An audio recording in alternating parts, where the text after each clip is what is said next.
Chase County head coach Dan Linner says his team is focused and ready to go for the state finals. Longhorn running back Matt May has over 1,500 yards and 23 touchdowns. Defending state champion Norfolk Catholic under the direction of Jeff Beller is on a 22-game winning streak led by quarterback Eric Pieper, who's thrown for over 1,300 yards. The Class C1 state championship game is next.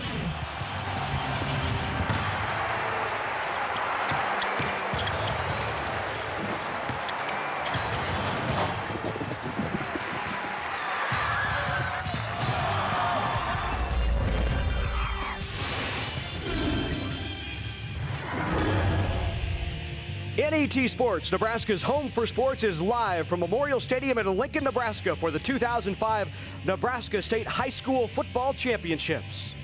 Today in the Class C1 title game, it's the Norfolk Catholic Knights taking on the Chase County Longhorns.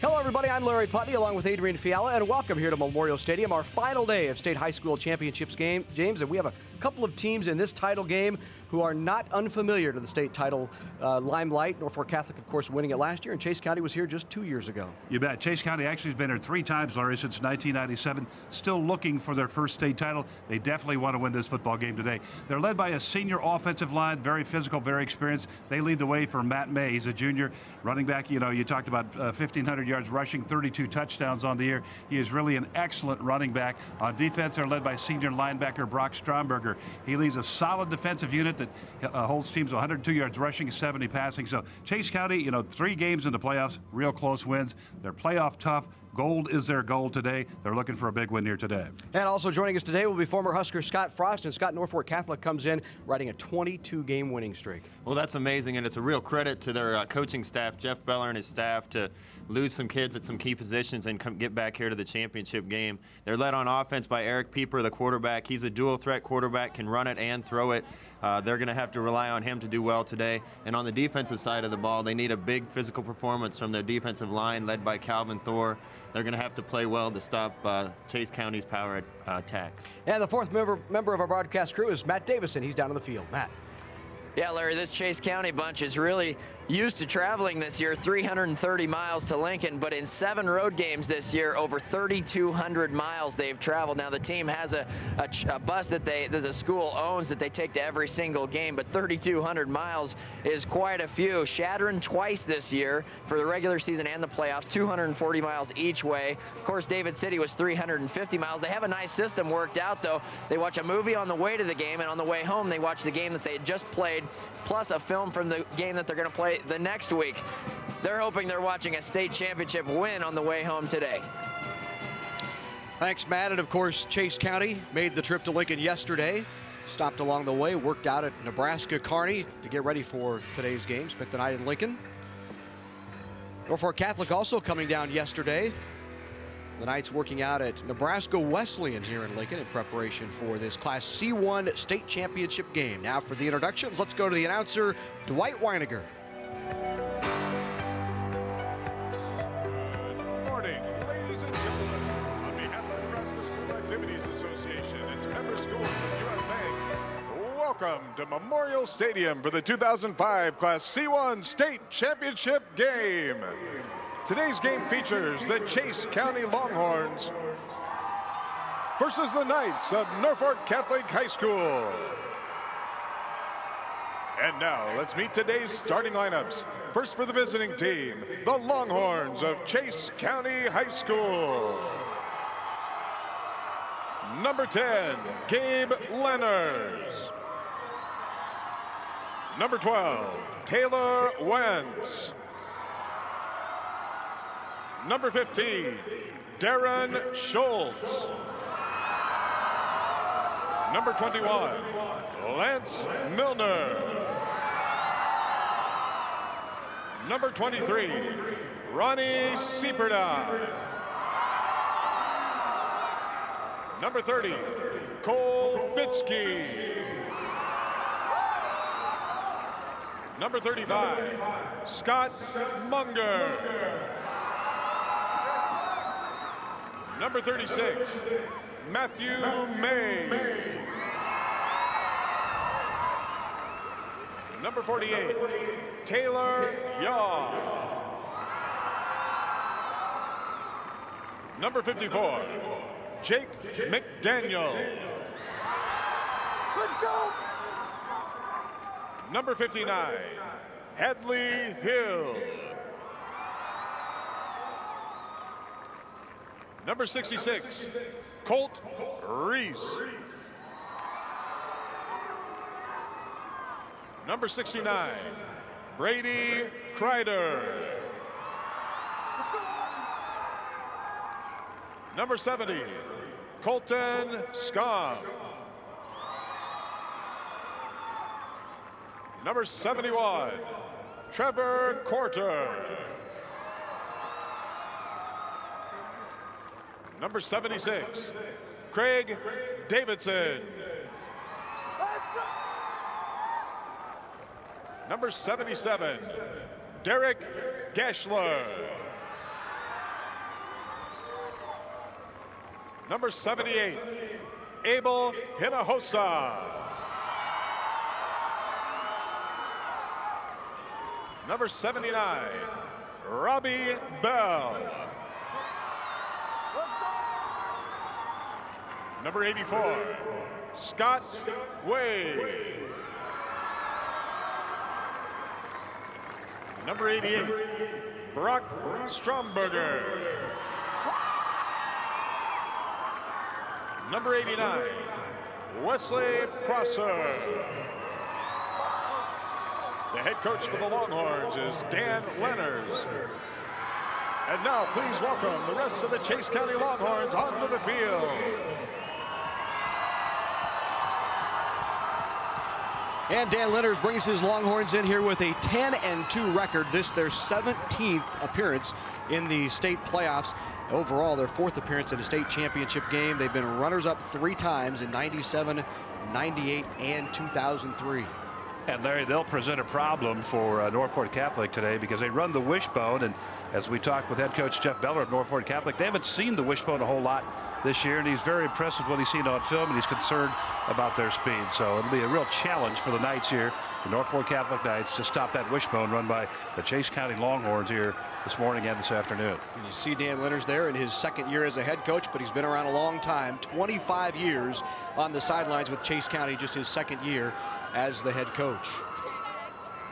When he came in to Chase County, they slowly graduated from an I formation attack into that wishbone. One thing about the wishbone, they do run it well, but they also throw the ball very well. Eric Pieper, 1,365 yards, 68% of his passes he's completed this year. So again, Chase County looking at a situation there that, well, we'll find out how it all works out. And now time to introduce you to the Norfolk Catholic Knights. For that, we go back to Dwight Winiger. And now for the home team, the Knights of Norfolk Catholic High School. Number 1, Keenan Lewis. Number 3, Tyler Wenzel. Number 4, Justin Haig. Number 5, Ben Lacrosse. Number 7, Sam Hazy. Number 8, Eric Pieper. Number 10, Edward Rim.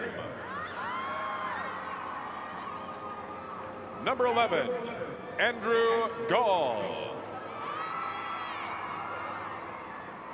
Number 14, DJ Wisniewski. Number 15, Bryce Miller. Number 16, Bo Simpson.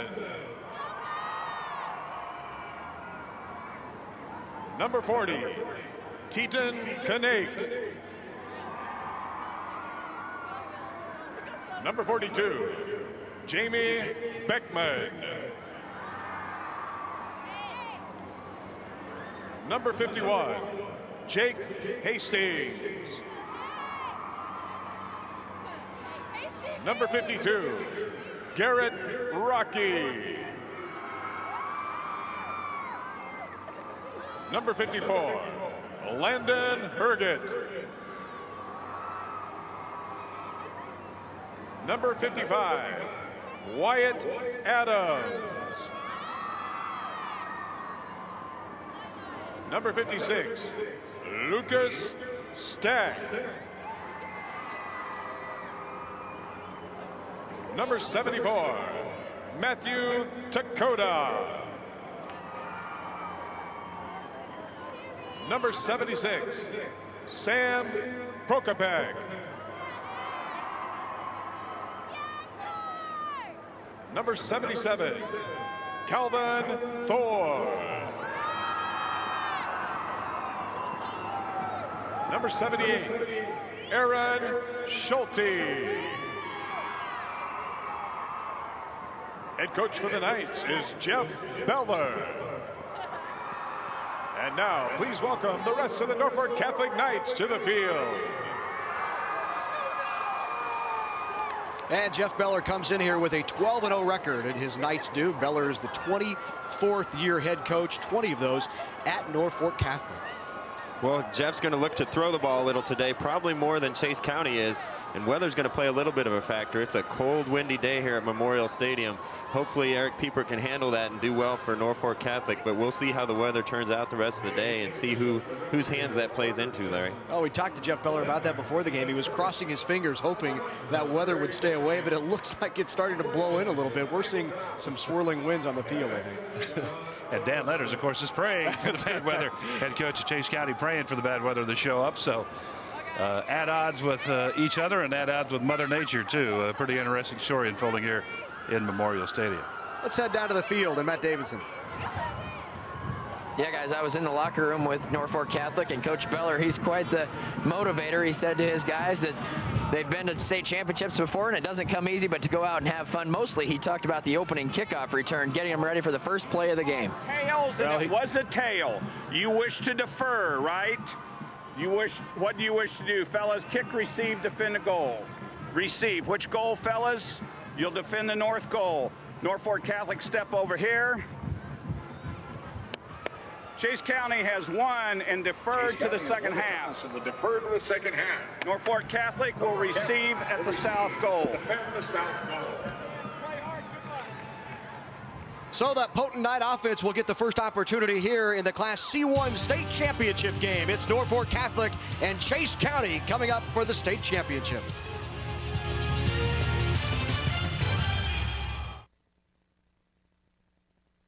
Nebraska is the only state served completely by publicly owned power.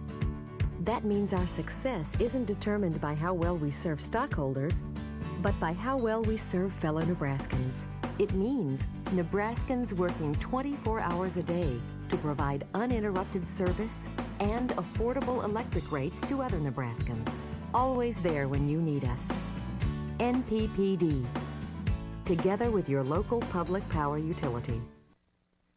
Hi, I'm Kevin Kugler, along with my partner Adrian Fiala, inviting you to join us after the Colorado game for another live edition of NET's Big Red Wrap-Up. Kevin, we'll recap the Huskers' last Big 12 game of the year against the Buffaloes, and rival Sean Callahan will join us with all the latest recruiting news. And be sure to vote in our sideline survey. What bowl game would you like to see the Huskers attend? Check us out at netnebraska.org/Big Red. Join us Tuesday, November 29th for the next Big Red Wrap-Up right here on NET, Nebraska's home for sports.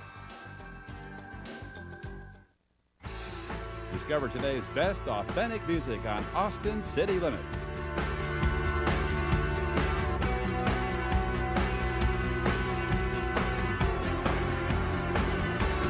Saturday night at 11 Central Time on NET1. Just in time for the holidays, it's a Car Talk Christmas Carol on NET Radio.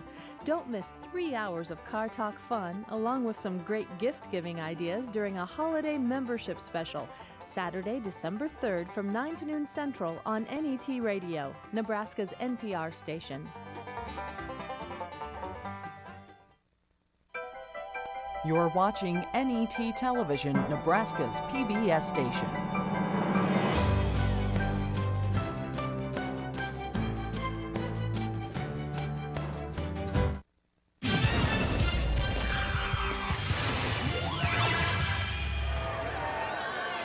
And the 2005 Nebraska State High School Football Championships are being carried live over the internet. So if you have friends or family who don't have access to NET, have them log on to netnebraska.org, click sports, and follow the prompts to State High School Football. NET is Nebraska's home for sports. It's a great opportunity for friends and family all over the country to tune in and check out the high school action here in the state of Nebraska as we get ready for this Class C1 state championship game. Let's take a look at the location of these two teams. You see Norfolk Catholic in the northeastern part of the state, of course, in Norfolk, and Chase County, just a diagonal line down there where the Longhorns reside. And here's the bracket on the trip that both teams took. Norfolk Catholic in that semifinal, a very tough game. In fact, two straight tough games with Creighton and Boys Town. And Chase County just slipping by Aquinas in what was expected to be a great game and turned out to be exactly that, as Chase County knocked off Aquinas by a touchdown. And that's how they got here. And you can see the wind is blowing slightly. The temperature at 45 degrees. Winds out of the northwest at about 15 miles per hour. 70 or 82% humidity in that northwest wind at about 20, but will be gusting throughout the day, and we expect some light rain as well. Larry, Chase County defeated 4 rated teams to get here. Number 4 Shadron, number 8 Valentine, number 7 Cozad, and then that powerful David City Aquinas team rated number 1 at the time. They were undefeated also on the year, and Chase County able to beat them. Here's a kick. Gabe Lenners to kick it off for Chase County. And Norfolk Catholic, it'll take it at the 15, and they get back out to about the 23. And so Norfolk Catholic will do business and start from about the 22-yard line. Let's take a look at the offense for Norfolk Catholic. The quarterback, number 8, Eric Pieper. Real surprise, the junior last year. First-time starter as a senior. Bo Simpson is the fullback. Andrew Gall will be at the I-back. Ben Lacrosse is the wingback. Tight end Bryce Miller and Tyler Winsel. Also in that offensive line, Dakota Hastings, Adams, Thor, and Schulte as Norfolk Catholic up over the ball for the first play of the game. Norfolk Catholic with a terrific offense, and they give it right up the middle to start for a gain of about 7.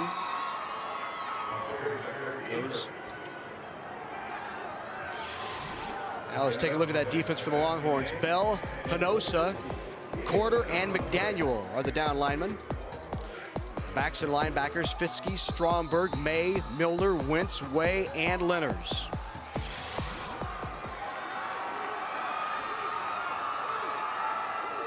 There's a good look at Simpson. Hands off to Gall. Gall up the middle, close to the first down on 2nd and 3. Good tackle that time by Brock Stromberger, number 88 for Chase County. He's been their leading tackler on the year with 140. Picks up a tackle right there in the second play of the game. And so far, Norfolk Catholic just kind of pump it up the middle and run against that 4-man front that Chase County has put up there. 4 down linemen, 3 linebackers, and they'll vary that. They've moved the backers around here the first couple of plays. But again, Norfolk Catholic trying to get some idea of what this defense is going to do. Pretty basic so far. There's a look at Eric Pieper, the senior quarterback, completing 68% of his passes this year, and he'll give off to Gall. Gall stopped right at the line of scrimmage by that Longhorn defense. Well, they've tried 2 plays up the middle. That time they ran an ISO off the right side, and the isolation play is the first one that really didn't work. Chase County did a good job of plugging that up for only a 1-yard gain for Norfolk Catholic. And earlier today, we talked with head coach Jeff Beller about his quarterback, Eric Pieper. Eric's played very well for us, and I think he had big shoes to fill following Tyler Sudbeck, who was a very good quarterback for us. And Eric's been able to run the ball and throw the ball effectively and been able to work our offense. So we look pretty similar to the things that we've done in the past in terms of running some option football and throwing on the run a little bit and running our offense. So hopefully he'll play well today. And Pieper tries the swing pass. Must have been backward because they will call that a backward pass and spot it back at the 25-yard line. A loss of 7 for Norfolk Catholic. There it was, a backward pass. Scott Munger, linebacker, got in the way there and almost had the pick off here. We'll see it. Watch this ball. See, Munger is in the passing lane right there. The ball had to go up a little bit, but it was a backward pass. So you got to get after it. That's a live ball. It's a play by Lacrosse to get on top of that for Norfolk Catholic. So that'll bring up 3rd and 16. Back to passes, Pieper looking at the flat and just overthrows the intended receiver, Tyler Wenzel. Scott, do you think people are a little excited here? I mean, the first two throws a little bit up there. Does that indicate a little bit of nerve, maybe? Sometimes there's some jitters involved in that. You get a little excited and overthrow a couple balls. That first one was wobbling pretty bad, though, and he is throwing into the wind right now. And sometimes if that gets in your head during warm-ups where it's hard to throw into the wind, then that plays into it until you get settled down into a game. So that'll bring up 4th and 16 for Norfolk Catholic as the Longhorns hold on the first possession of the game for Norfolk. Back to punt is Bo Simpson for the Norfolk Catholic Knights. And deep to receive, Matt May. May with a fair catch. And Chase County will have terrific field position at the 43-yard line. Let's take a look now at the offense for the Chase County Longhorns. Backs and receivers, Schultz, Munger, May, Milner, Stromberger, and Gabe Lenners, the coach's son at tight end. Offensive line is Henosa, Gashler, McDaniel, Kreider, and Bell up front for this wishbone attack. Darren Schultz leads the way at quarterback for the Longhorns, the first-year starter. Not a lot of carries, just 24 for 33 yards, but executes very well from that quarterback spot. And the give to May, and May battles his way out near midfield out to about the 48-yard line. Well, if that plays any sign what's going to happen all day, then Norfolk Catholic's in for a little bit of a long day. He was hit by 4 or 5 guys there before he brought down. And those are the guys that hit him: Rocky, Thor, Prokopik, and Schulte in the defensive line. And the backs: Gall, Milner, Lewis, Rem, Becker, Simpson, and Eric Pieper at that safety spot. In the backfield, May, Munger, and Milner. And that'll be the give off to Milner. Milner works the left side, finds room, and out across midfield down to about the 45-yard line for a first down for the Chase County Longhorns. Well, Matthew May can run well, but he can also block well. Watch 36, top right of your screen.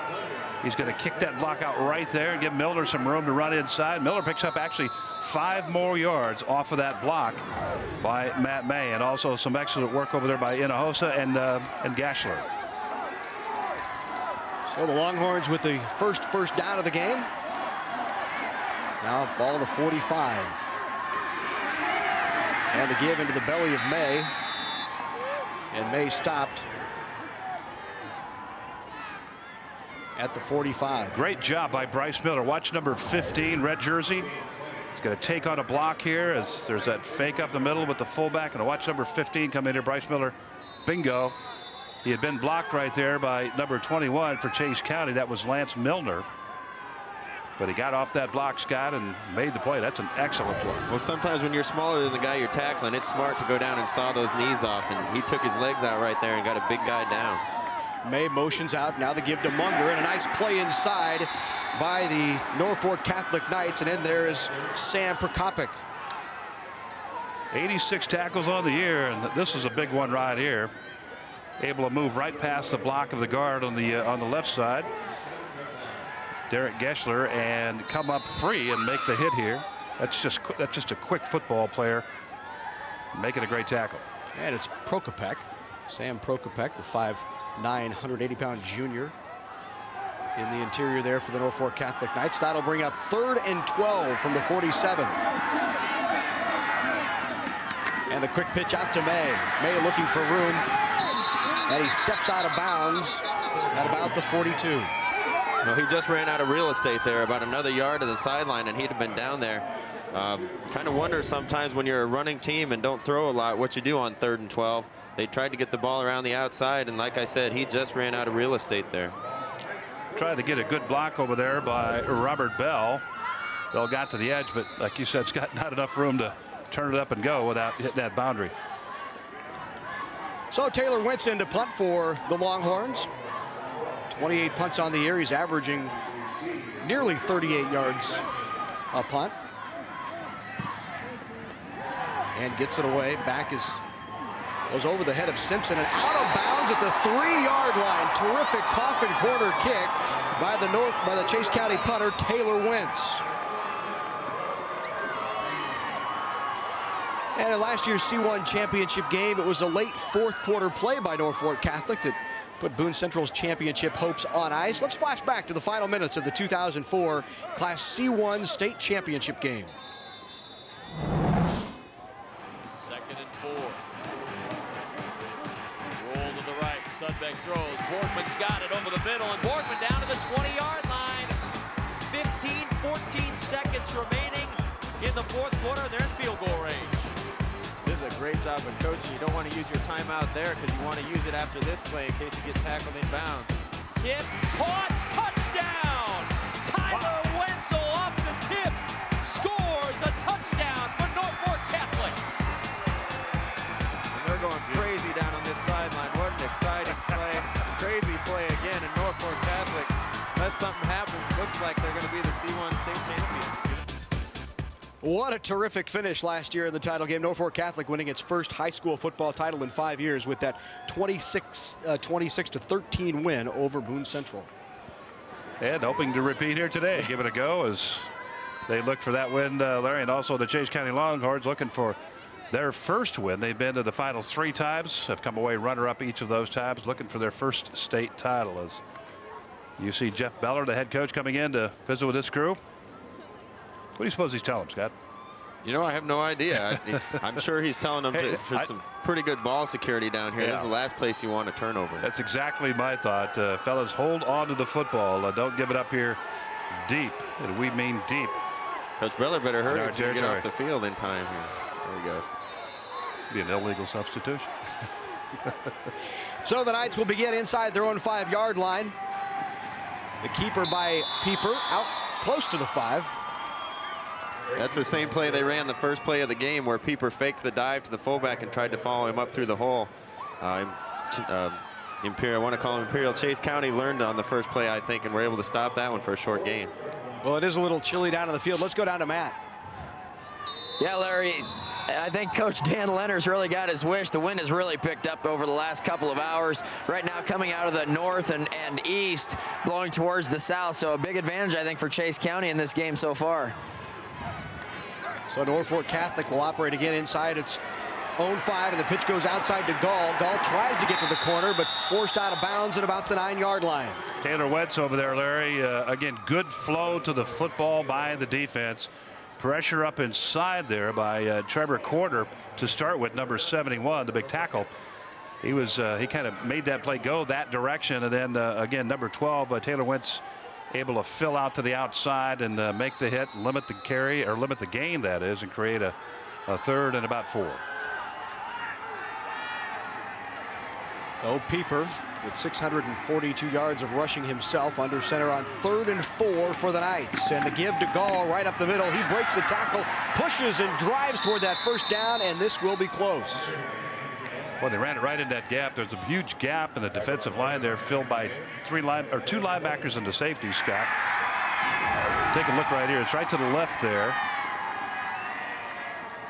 He's going to come up inside there, and those backers just did not get over in time. And Gall just about, well, he does. He picks up the first down. Matt May almost stopped him before that yardstick, and it would have been a big time for Chase County to stop that. You didn't want to have to punt from down there, so the first down, and Norfolk Catholic gets out of their territory a little bit. And the referee, Bob Benson, says first down. Also, Jeff Corton, Terry Daldachek, Michael Knaus, and John Robinson, your officials. Fumble.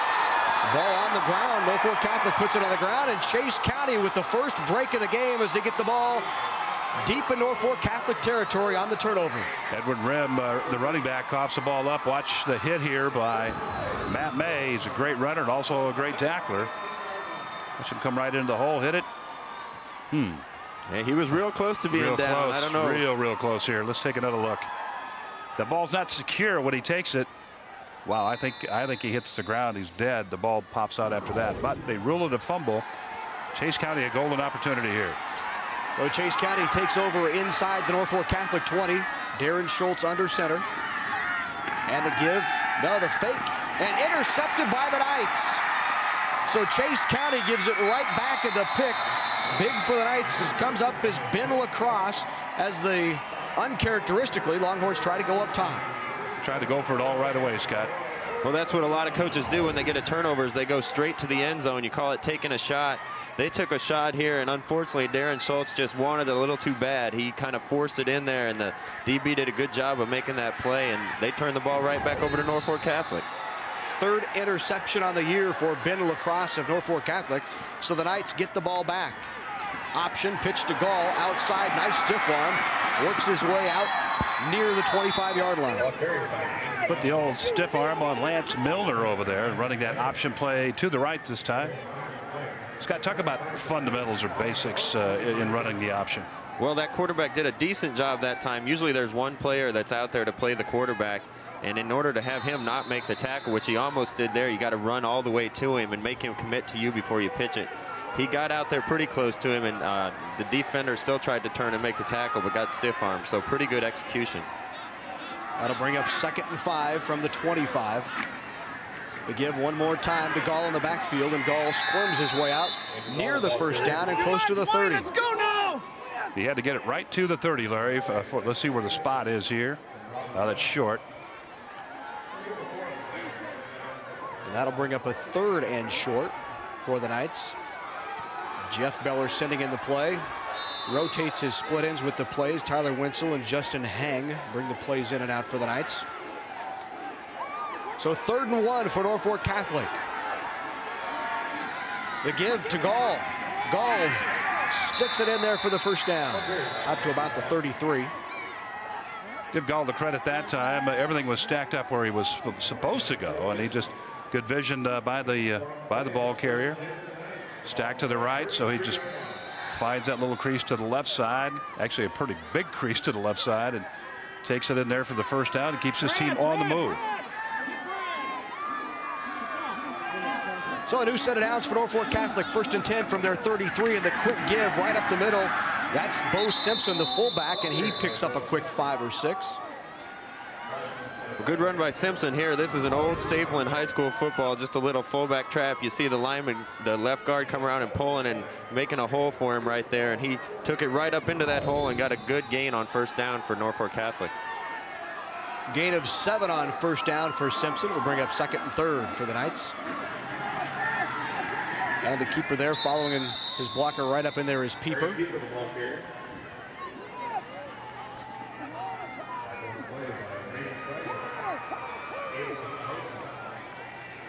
Near a first down, but that'll bring up 3rd and 1. Just maybe about a foot short, Larry, of the first down here, as we're under 3 minutes now here in the first quarter.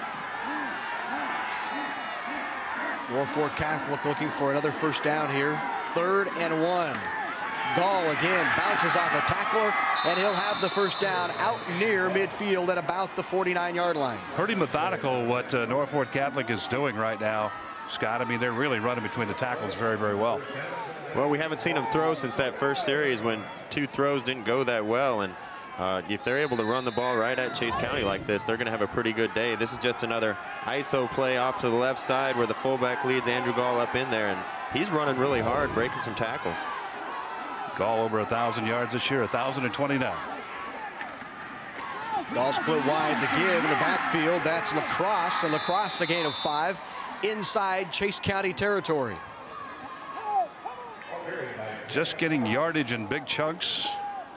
The Knights see this one coming to the left side here, left side of the offensive formation, and Lacrosse just rushed for 220 yards this year, but a good pickup there, about a 6 to 7 yard pickup. They must have figured he got the interception, he deserved a carry. 2nd and 4. Gall back at it again. There's the fullback Bo Simpson in there. And Simpson near the first down. Simpson 571 yards on the year, 6 touchdowns, averages 6.5 a carry. It looks like we're going to measure. A good look at Norfolk Catholic head coach Jeff Beller. He's been there 24 years, or 24 years in head coaching. He's been at Norfolk Catholic for 20. Had a 1-year stint in the middle of that coaching career as they stretch the change. A 1-year stint at Norfolk High. And it will be just short. Oh, first down. thought he was coming up to show us the. I like Robert Benson, the referee down there. I like his move right there, clapping the hands and signaling first down. A little theatrics to go with the excitement of the game. He's excited. We're all excited. Jeff Beller's excited. So another first down for the Knights. Ball at the 41. The Knights with a drive after the interception. Fake to Gall. Pieper back to pass. Looks downfield and just overthrows Bryce Miller. And let's head down to the sideline with Matt.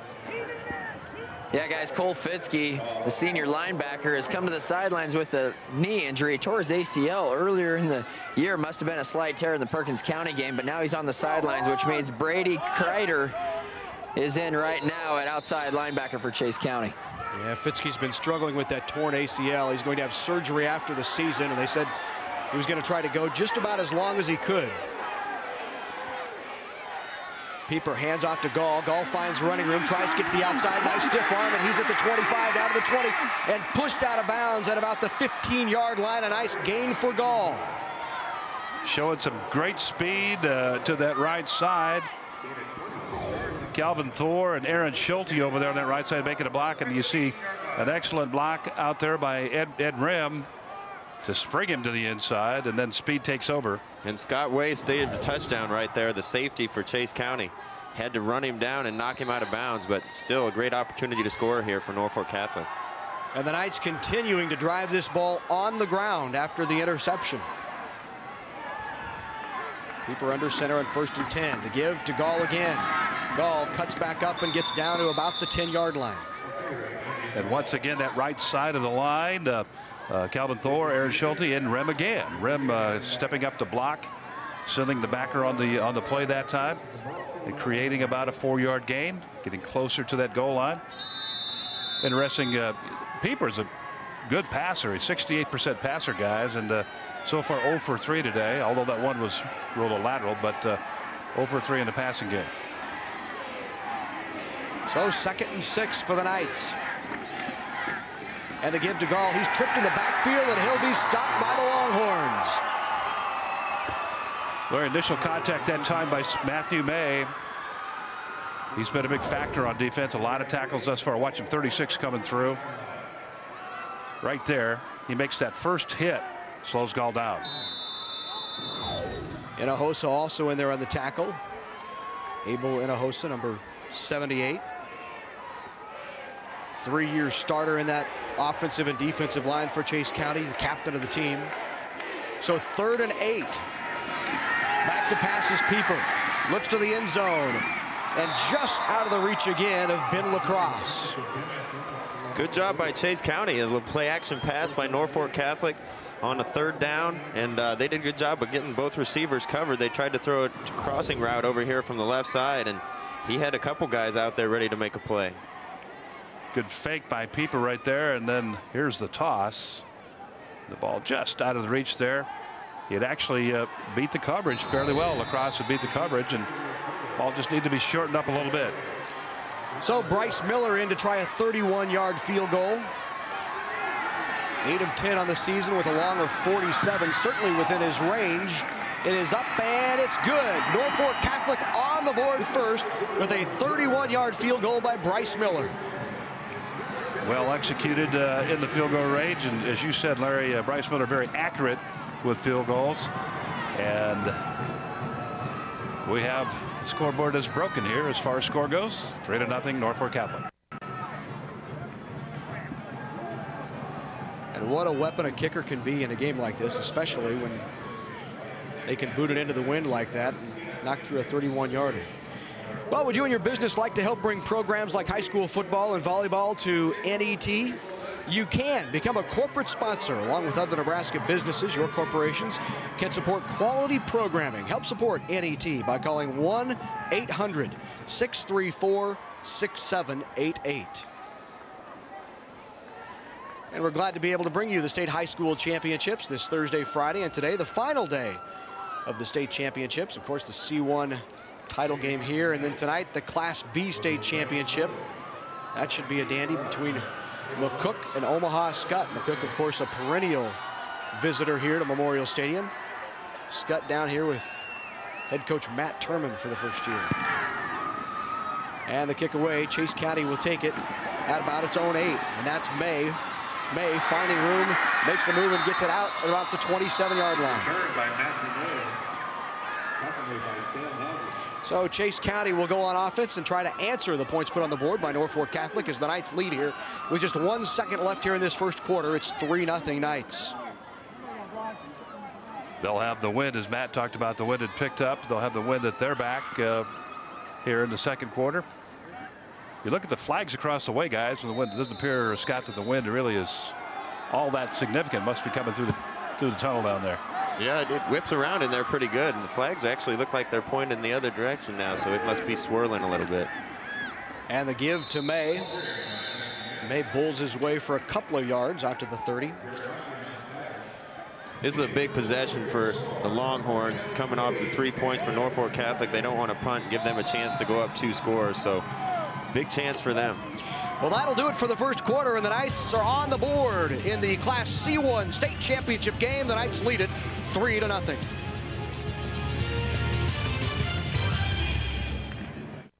Programming is made possible in part by the Nebraska Soybean Checkoff. Soy biodiesel is a soy-based, clean-burning, renewable fuel that can be blended with petroleum diesel to help reduce America's dependence on foreign oil. Soy biodiesel, making a difference for soybean farmers and you. Programming is provided in part by Education Quest Foundation. For over 15 years, Education Quest has offered free college planning services. These services include scholarship searches, student loan information, college selection, and help with completing financial aid application. Education Quest is located in Kearney, Lincoln, and Omaha. Appointments are available at 800-666-3721. You're watching NET Television, Nebraska's PBS station.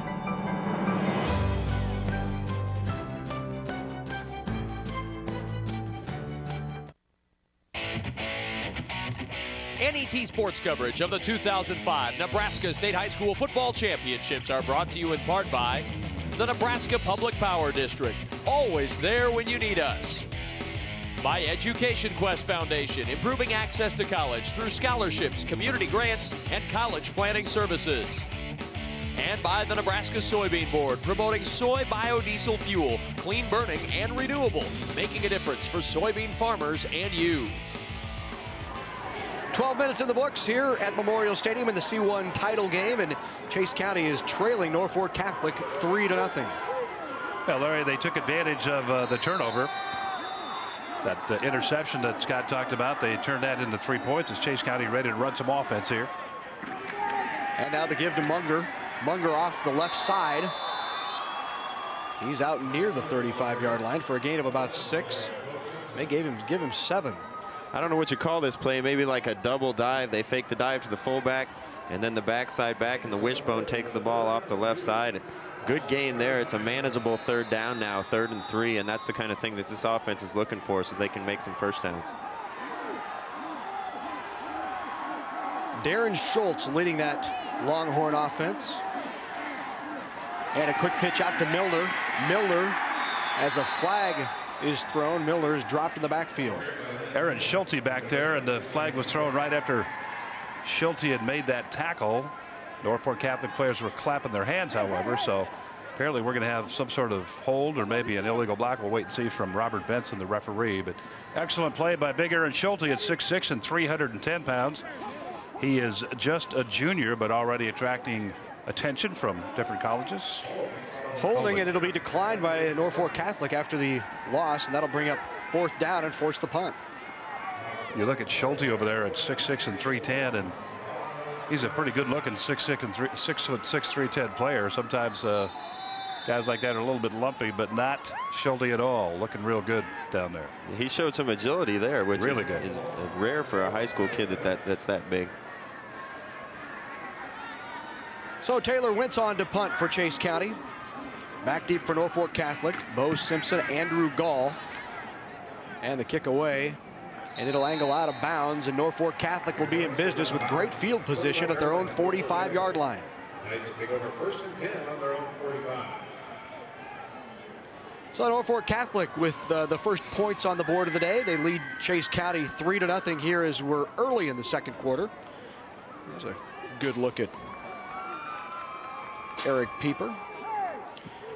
And welcome to Memorial Stadium. I'm Larry Putney along with Adrian Fiala, Scott Frost, Matt Davison down in the field bringing you the reports. Glad to have you for the Class C1 state championship game. Pieper on the option left will keep and is hit in the backfield and dropped for a loss by the Longhorns. Great job by Abel Hinojosa. Watch 78 here. He's going to push the block away right there. He has a hold of the quarterback that chases the quarterback, runs him down from the back end. Abel Hinojosa, 85 tackles on the year and moving very, very well at 6'2" and 275. A lot of big players on the field here today, guys. That'll bring up 2nd and 10. Dropping back is Pieper. And he has out in the flat Bryce Miller. Miller, a big gain of about 20 yards in Chase County territory down to the 35-yard line. Just a little flat route here from the tight end, and Miller catches the ball. And look at this. He wins this contact right here. He comes in and just levels the defensive back and picks up another 2 yards. That's what you like to see out of your receivers, Larry. Well, a nice grab by Miller and then a little work with it.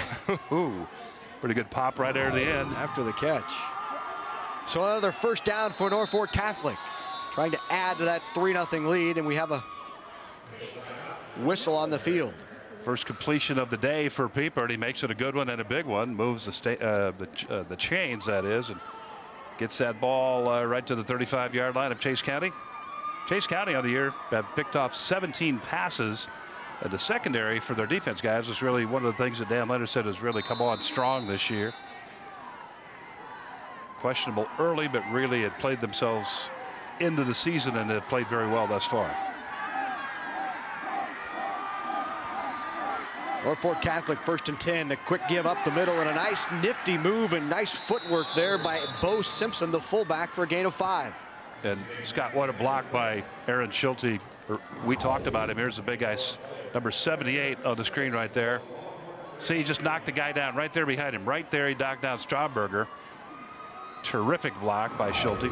Good block by Jake Hastings too. That's the fullback trap again, and Hastings came around and kicked out the defensive tackle to give him a hole to run through. Norfolk Catholic driving again. Look at that offensive line. And Pieper with the pitch back to Gall. And Gall stopped in the backfield, and a nice play there by Taylor Wentz, the cornerback for Chase County. And Matt May really blew this thing up. He didn't get the tackle, but that's what you do as a defensive outside linebacker. They run a toss to your side, and you're just supposed to go make a mess in the backfield, and he did a good job of that there. So 3rd down for the Knights. 3rd and 6 from the 31-yard line. Chase County. Pieper back to pass. He's pressured. Scrambles out of there, and now he'll try to pick up the first down with his feet, and he's got it. Nice move and pull down there by Eric Pieper. Well, he ran for over 640 yards this year, and there you talked about the pressure. It's going to coming on the blitz right there, but a slip tackle. And now Pieper's going to take it up, and not only that, get that big first down as they continue to drive deeper in the Chase territory. One of the great surprises this year for Norfolk Catholic has been the play of Pieper. Senior last year. They knew he could do a solid job, but he's performed at a very high level, and this is senior year. Gives straight up the middle for a short gain. And he's done that, Larry, basically just playing this year. He was a defensive back last year, played a lot as a DB, but took over at quarterback this year and really has done a great job. Passing for over 1,300 yards, running for over 600. 16 touchdown passes on the year.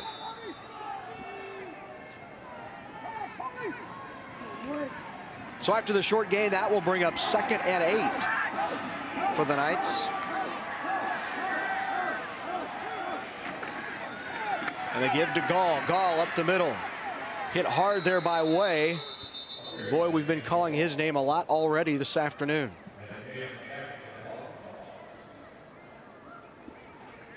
Well, This is just, I guess you call it a counter dive. The fullback starts to the left. They hand the ball back to the I-back coming this way.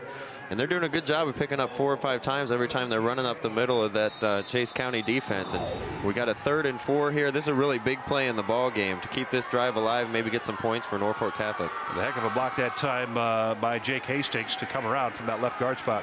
3rd and 3. We give to Gall, and he's stopped in the backfield.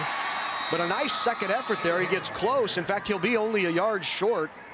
Tried to blow the play up in the backfield, but Gall kept his feet and got out near the 15-yard line. 2 or 3 white jerseys here going to converge on Gall. There you see an excellent play by Jake McDaniel in the middle to get rid of the block and slow the ball carrier down. But Gall just keeps going, keeps the feet churning. Well, it's decision time for Coach Beller, and he's going to take a timeout and think about it here if he wants to kick this ball or try to get the first down and go in for the touchdown. That's first time out of the second quarter, or the first half for Norfolk Catholic. Well, it's time to test your Nebraska high school football knowledge with today's trivia question, sponsored by Nebraska Public Power District. Always there when you need us. Question: one Nebraska high school 11-man receiver holds records for the most receiving yards in a game, in a season, and the most yards in a career. Who is that Nebraska high school receiver? Email your answer to sports@netnebraska.org. The first correct answer wins a cool athletic gray NET Sports t-shirt, size XL, along with a black ceramic NET Sports beverage mug. Show us your high school football knowledge. Send us an email to sports@netnebraska.org. The winner will be announced a little bit later in the contest. Got an idea? As far as plays? As far as the trivia question. Oh, I thought we were talking about 4th and 1 here.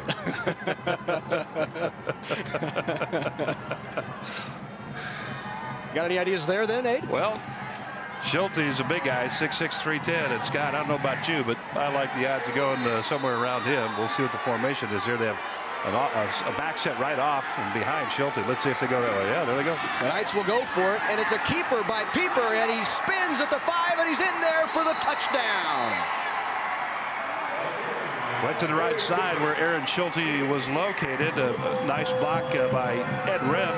Number 10 was set up behind him on the edge.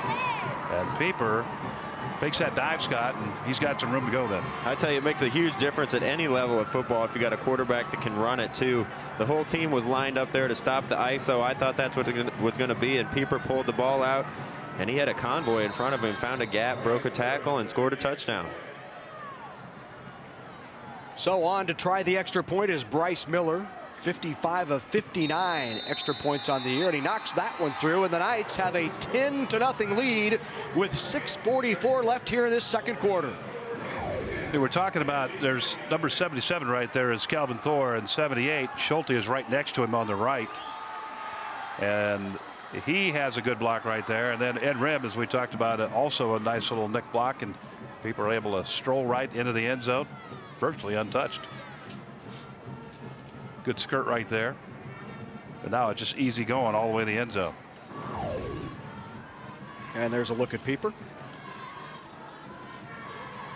I'll get all the inside information on the Huskers after the Colorado game on Big Red Wrap-Up, Tuesday, November 29th, live at 7. It's a complete review of the game with highlights, commentary, discussions, and the latest recruiting news with Husker Illustrated's Sean Callahan. Join Adrian Fiala and Kevin Kugler for Big Red Wrap-Up, Tuesday, November 29th, right here on NET, Nebraska's home for sports. And hopefully, Aid, you have something fun to review. You bet, Larry. Looking forward to the ball game come next week, and hopefully have a very good report. Let's hope so. It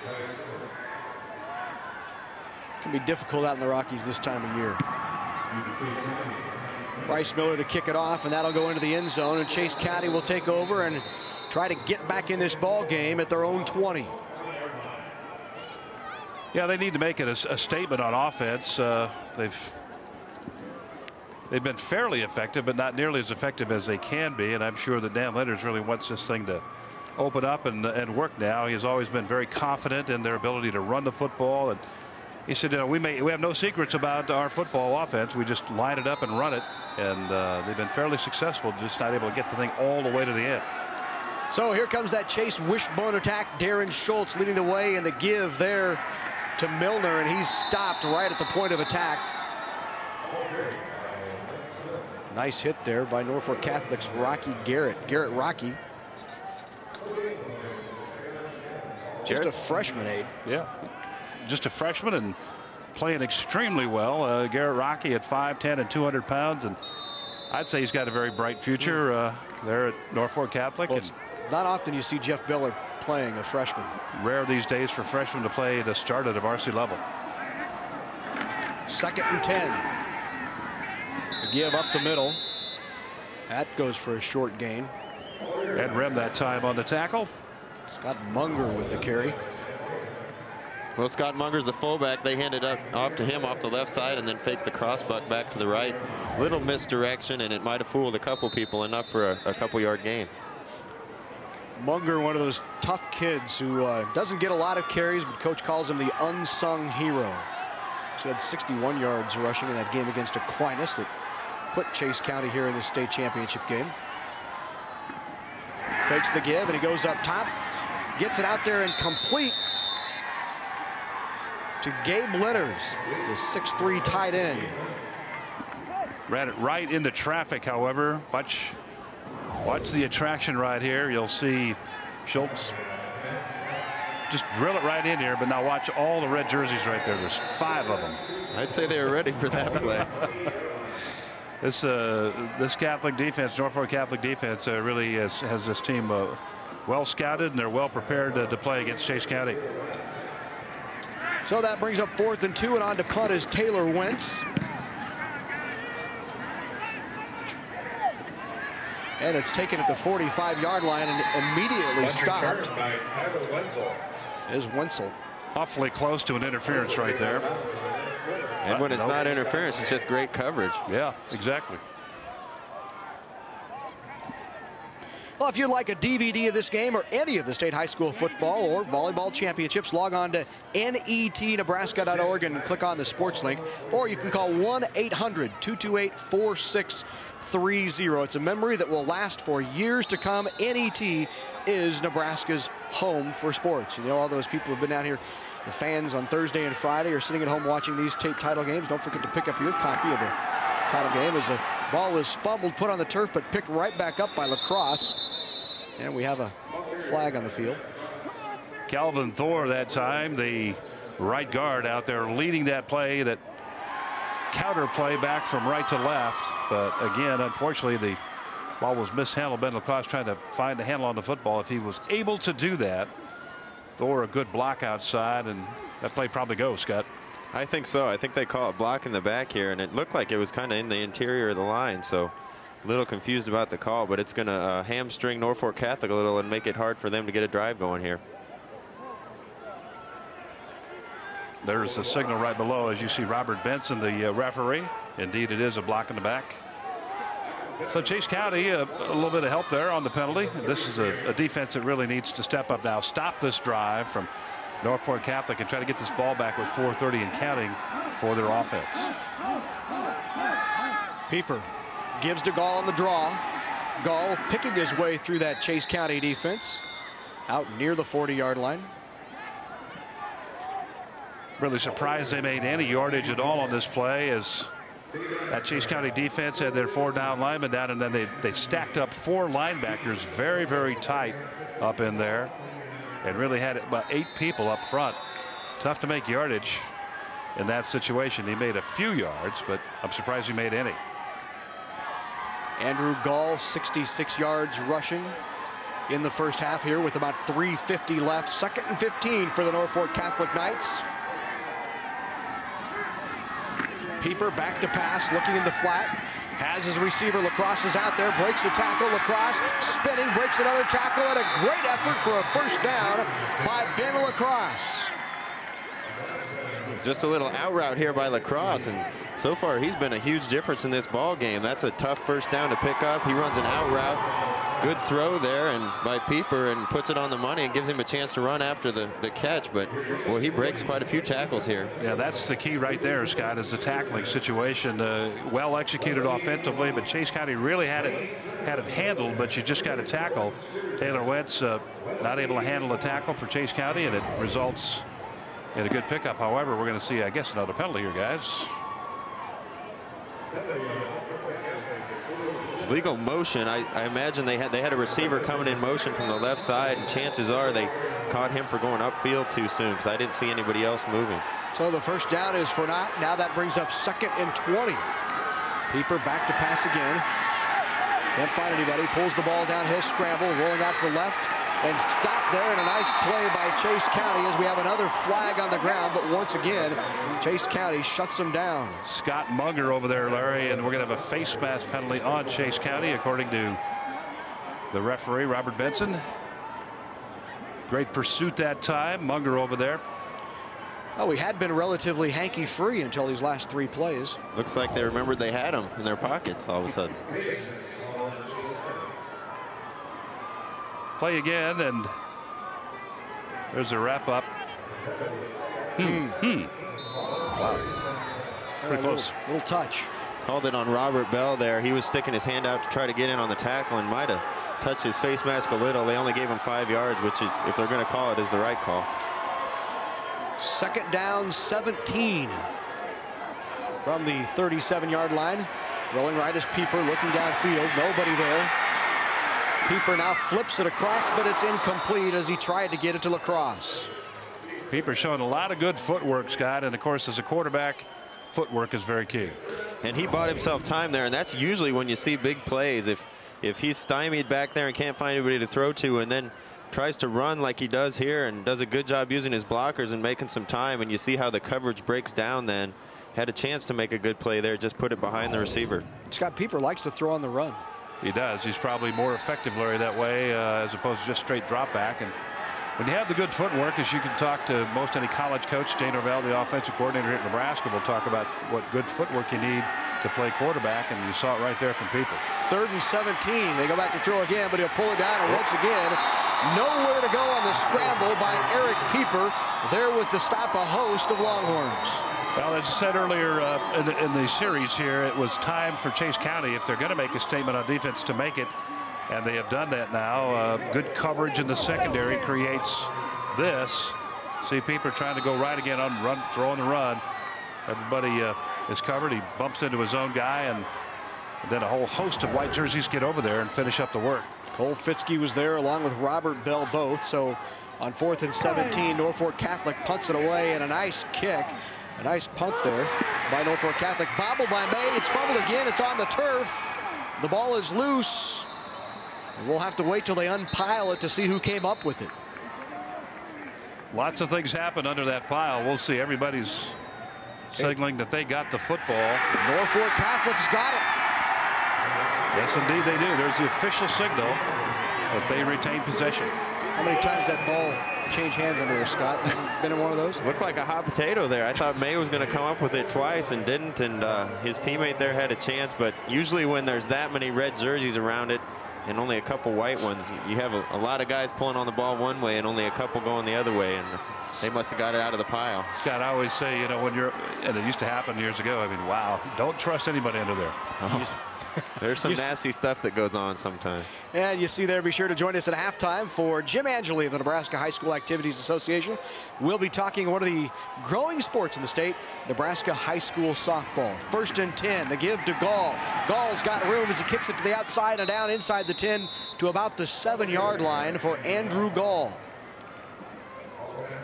Norfolk Catholic again buying the big break here, getting the big break, I should say, and Gall, everything pretty well jammed up, bounce out.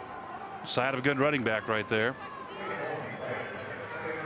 Yeah, just another isolation play, and like you said, Adrian, it was stymied at first, and he just kept his feet alive and found a hole, and a little 4-yard pickup there for Gall, who has some interesting face paint. 2nd and 6, the fake to Gall. Pieper on the keeper around the left side. Tries to get away, but there is Way once again. You'll come back, though, I think, Larry, a block in the back, I believe, or holding on Norfolk Catholic. Somebody had a hold of Robert Bell on the play. As you see, Pieper now going to try to get to the end. There's Bell at the top. That was a pretty good block, actually. But the flag flies. So that will back Norfolk Catholic up. Larry, did you say Pieper on the keeper? Thank you. I appreciate that, Scott. Thought I caught that. Yeah. So that will bring up about 2nd and 16 now with less than 1:30 left here in this first half to play. 1:16 on the clock. Chase County, to keep this close, desperately needing to keep Norfolk Catholic out of the end zone before the clock expires. Jeff Beller not at all happy, the head coach for Norfolk Catholic, on that last call. So make it 2nd and 18. Pieper looks downfield. Incomplete as he tries to get it to Bryce Miller. Miller well covered out there by, once again, Cole Fitzke. And Scott Way also is down there. Scott almost picks the football off. You'll see 2 white jerseys on the coverage here. One of them will be number 84, Scott Way, right there. He just about has it. And it goes right through his hands, and then he basically, in a play like that, he's a little shaken up, but basically you hit the ground, it kind of knocks the wind out of you a little bit. He's okay. He's ready to play. 3rd and 18 now. The drop middle, quarterback draw, gets it inside the 15, down to nearly the 10. Ball was down there. I saw the bag fly.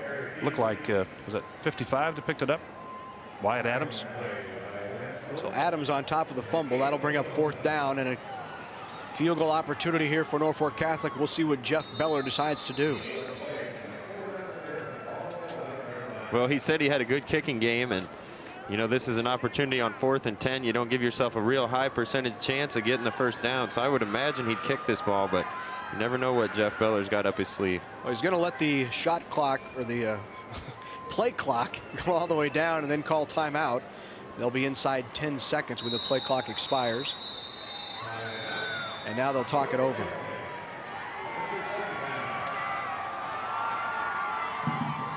So Norfolk Catholic on top 10-0 with 9 seconds before halftime here at the Class C1 state championship game at Memorial Stadium. There's a look at Dan Lenners in his 2nd year as the head coach at Chase County. Was there for 25 years as an assistant with George Purnell. He was here last time Chase County was here at state in 2003. Trying to figure out how to stop this Norfolk Catholic offense. They've really basically moved the football up and down the field on the defense. Defense had a pretty good stand earlier, and then, of course, that punt fumble that really changes the complexion of a game, guys. And now Norfolk Catholic on the verge here of some sort of scoring opportunity. Let's see what they do. Bryce Miller, their kicker, is number 15. He's back there. And he's got the tee in hand as well. It's a pretty good sign, I'd say, don't you think? Yep. He's already got a field goal here earlier. Got their first 3 points on the board. So Bryce Miller on the year. As we said, he's now 9 of 11 on the season. And Chase County will take a timeout to ice him. Miller, a 31-yard field goal to open up the scoring here in the ball game. And where are they spotting this? About the 19, Larry? 19, looks so like it'd be about 29. He's kicked as long as 47, so obviously all of this is well within his range. Well, don't forget the Class B state championship game coming up right here on NET tonight at 7 o'clock. And what a terrific game this should be. Omaha Skutt Catholic will take on McCook, the 2 undefeated teams in Class B. Both come in at 12-0, and if it lives up to last year's Class B state championship, we are in for a treat. One of the best games I think I've ever seen. In high school, really absolutely. Incredible. Really incredible. Jeff Gross and his bunch from McCook, again, they're almost as dynastic as the Mike Spears and the Howells team. I mean, incredible, incredible what they've achieved at McCook, but really looking forward to that game tonight, guys. They had that game won last year against Pius the 10th, and Pius came back and threw a late touchdown pass to win the game. So I know McCook kids are going to want to have a chance to play against this Omaha Scott team that was here because they beat Pius in the semifinals. Scott, of course, led by former Husker quarterback Matt Turman, the head coach at Omaha Scott. Another ice call. Chase County burns another timeout to give Bryce Miller a little bit of time to think about things. Jeff Beller a chance to come on out and visit with his ball club again, and coming into the huddle now. Well, that Class B game last year, it was and Scott, you know, Norfolk or McCook had just taken that lead, and Pius looks like with no chance with less than 20 seconds on the clock, and it was that long pass across the middle, and the place just erupted. It was truly a remarkable game. It was a football game, I think, that really will go down in Nebraska high school annals, Larry, as one of the best ever. I came away from the stadium that day feeling, you know, that, wow, it'd be tough to see a better one than this. So about ready to get back underway out there, as time is now about ready to be called in by the referee, and he does. So they'll spot the ball down at about the 19-yard line. We'll call it a 29-yard attempt. The kick is up, on its way, and it is good. So the second field goal of the game for Bryce Miller of Norfolk Catholic, and the Knights with a 13-0 lead with 5 seconds left here in this first half. And guys, once again, a turnover creates points for Norfolk Catholic. 2 fumbles today, or a pass interception, I beg your pardon, and a fumble on the punt, and they turned it into points. Well, this December, see NET Television's production of At Close Range, on assignment with National Geographic. NET followed Nebraska and National Geographic photographer Joel Sartori as he traveled the world looking for the perfect shot. Sartori images are breathtaking in this high-definition production of At Close Range, on assignment with National Geographic. December 4th at 7 Central, only on NET1. Take a close-up of a big old grizzly bear or something. Well, what you see in high definition is truly amazing. Incredible. Just absolutely incredible. And we're pleased to be able to bring you these games in high definition. It certainly gives you a up-close look at everything that's going on the field. And we're going to have a holder with the wind.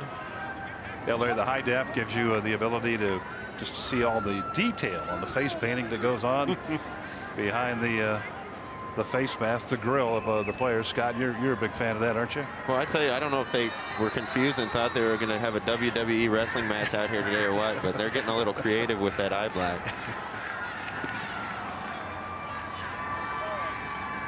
And away tries to take it to the 3, but it gets through him and into the end zone for a touchback. A second time they've struggled handling a punt or a kick. That ball goes into the end zone, crosses the plane. It's dead in high school football. You cannot advance it out of there.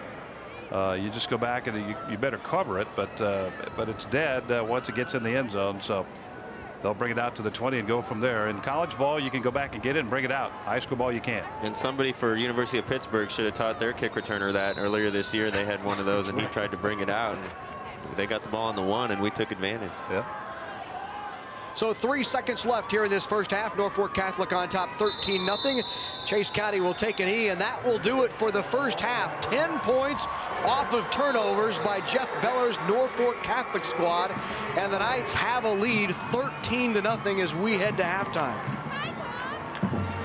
Chase County go in and regroup, try to come out and generate some offense. Larry, they just really haven't been able to do much of that. Take a quick look here. 20 yards, make that 19 yards rushing and just 5 yards passing for a total of 24 yards on the day. That needs to get better, a lot better. It has been complete domination by that Norfolk Catholic defense. They have shut out their last 2 opponents in the playoffs and are pitching a shutout through 24 minutes here today. Well, turnovers have kind of been the story too, fellas. Chase County got that big turnover from Norfolk Catholic and had the ball on about Norfolk Catholic's 30. The next play threw an interception, and Norfolk Catholic took all the way down, and then the next turnover caused more points. Well, now let's go down to Jeff Beller with Matt Davison. Coach, pretty good first half. You go in with a 13-0 lead. I always feel good when you're in the lead. I think we've played very good defense. Offensively, we've sputtered maybe a time or two, got some things going, and we just got to continue to work for a little consistency. With a 13-point lead, what do you tell the guys at halftime that you can improve on? Well, we've had a couple mental breakdowns. We had a couple big holds that stopped some first downs, and those always disappoint me. So we need to work on just technique, on taking care of those types of things so we don't stop ourselves. And then defensively early, I thought we missed a couple tackles, but as we relaxed, we've done a better job there. And keep trying to be strong with our special teams play. It's give us some good field position. Coach, good luck in the second half. Thank you.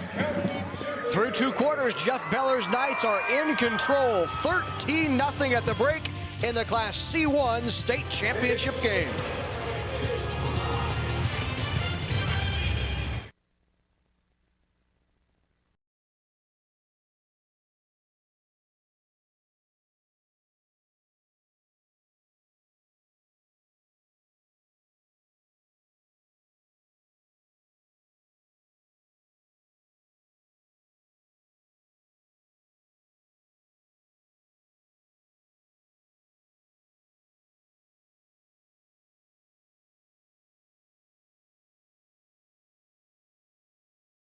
Utility.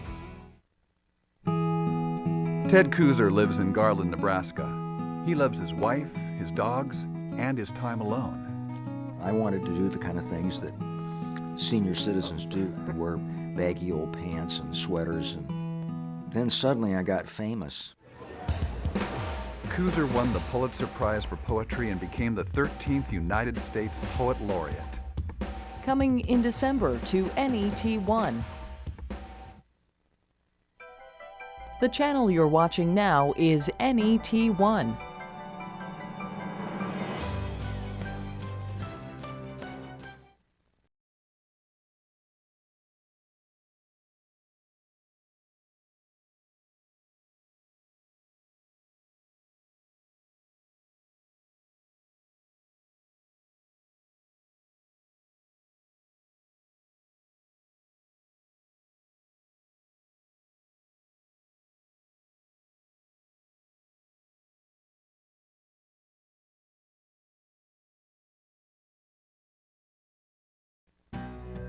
You're watching NET Television, Nebraska's PBS station.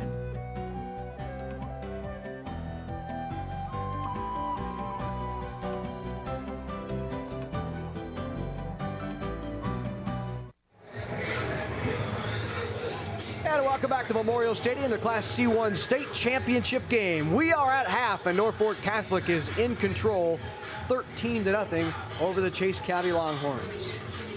Well, joining me now is Jim Angeli of the Nebraska High School Activities Association. And Jim, we have great sports going on all year round, but there's one sport in particular that is really growing within the state. It didn't start that long ago. No, where softball began in the state of Nebraska. We had our 13th state championship for girls softball here in October.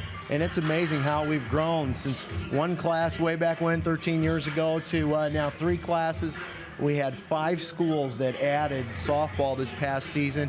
Arlington, Gothenburg, Wisner, Pilger, Madison, and Central City. And so we went up to 94 schools. We've got 3 classes of competition, and it's always a fun, exciting weekend at Seymour Smith at the beginning of October. Well, I think when softball started 13 years ago, everyone knew it would take a while for the talent level to begin to grow because the girls just weren't playing at a young age. But we've really seen that talent level begin to grow in the state. It's amazing how much talent there is, and I think just by looking at the number of college coaches that come and attend the state championship event is amazing. I mean, we had coaches, of course, Rhonda Ravel from Nebraska, Bruce Vignes from Creighton, and we've got the new Iowa State coach was here, and we've got schools from Missouri, and of course, all of the state college coaches always come and they're watching some exciting competition, and we get a good look at a player here like Christina Manelli hitting a home run here to lead Millard South to their first state championship in softball and dethrone Papillion La Vista. That was a big home run. Yes, it was. It was well struck. Yeah, Christina Manelli is a great player. Melissa McGretty from Millard South.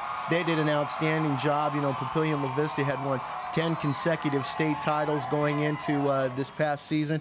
And Millard South and Steve Kirkman's Patriots did an outstanding job all season long, but they still had to go through Papillion La Vista to get that state title. You know, in softball, it's so much of it is about who's on the mound, and we've seen the quality of pitchers in the state really continue to grow.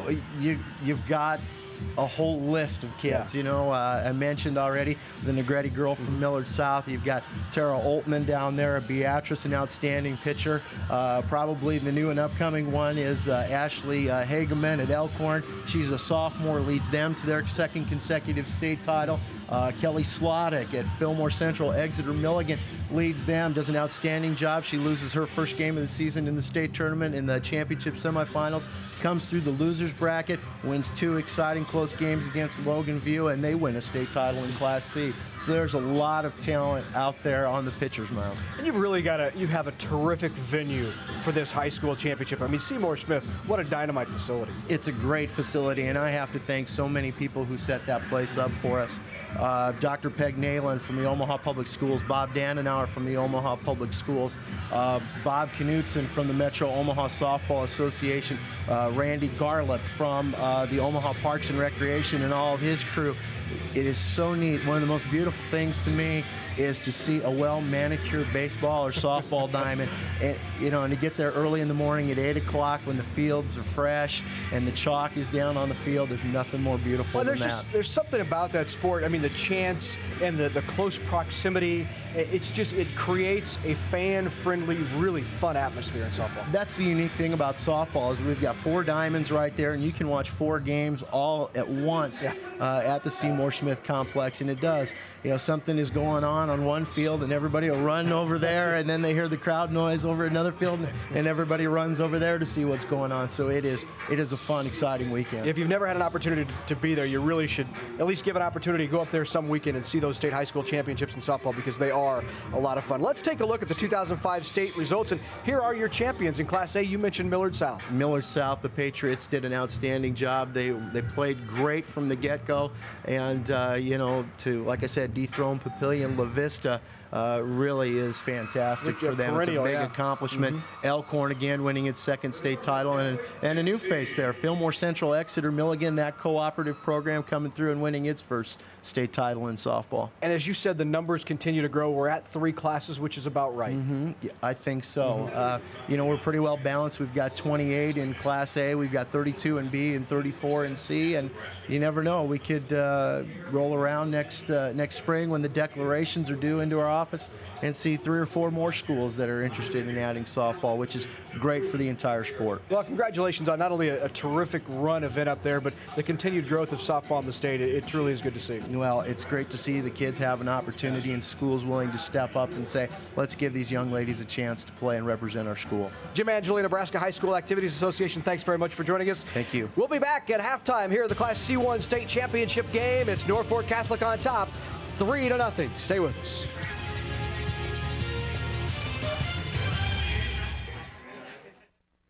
Programming is made possible in part by the Nebraska Soybean Checkoff. Soy biodiesel is a soy-based, clean-burning, renewable fuel that can be blended with petroleum diesel to help reduce America's dependence on foreign oil. Soy biodiesel, making a difference for soybean farmers and you. Programming is provided in part by Education Quest Foundation. For over 15 years, Education Quest has offered free college planning services.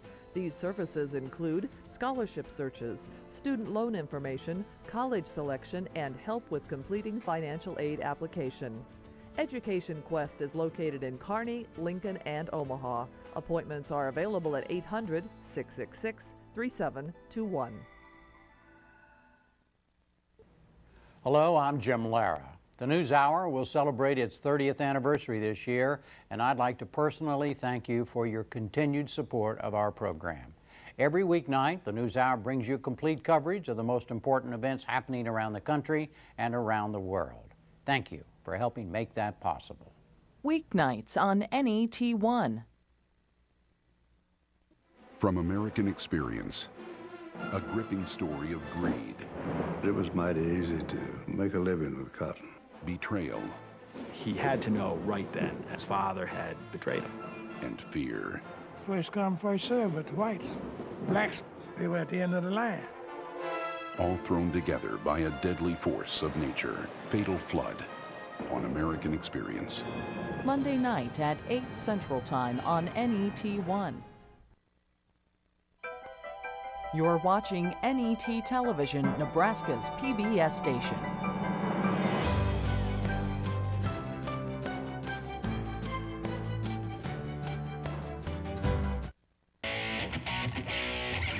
NET sports coverage of the 2005 Nebraska State High School Football Championships are brought to you in part by the Nebraska Public Power District, always there when you need us.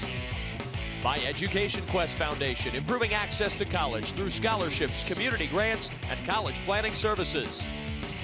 And by the Nebraska Soybean Board, promoting soy biodiesel fuel, clean burning and renewable, making a difference for soybean farmers and you.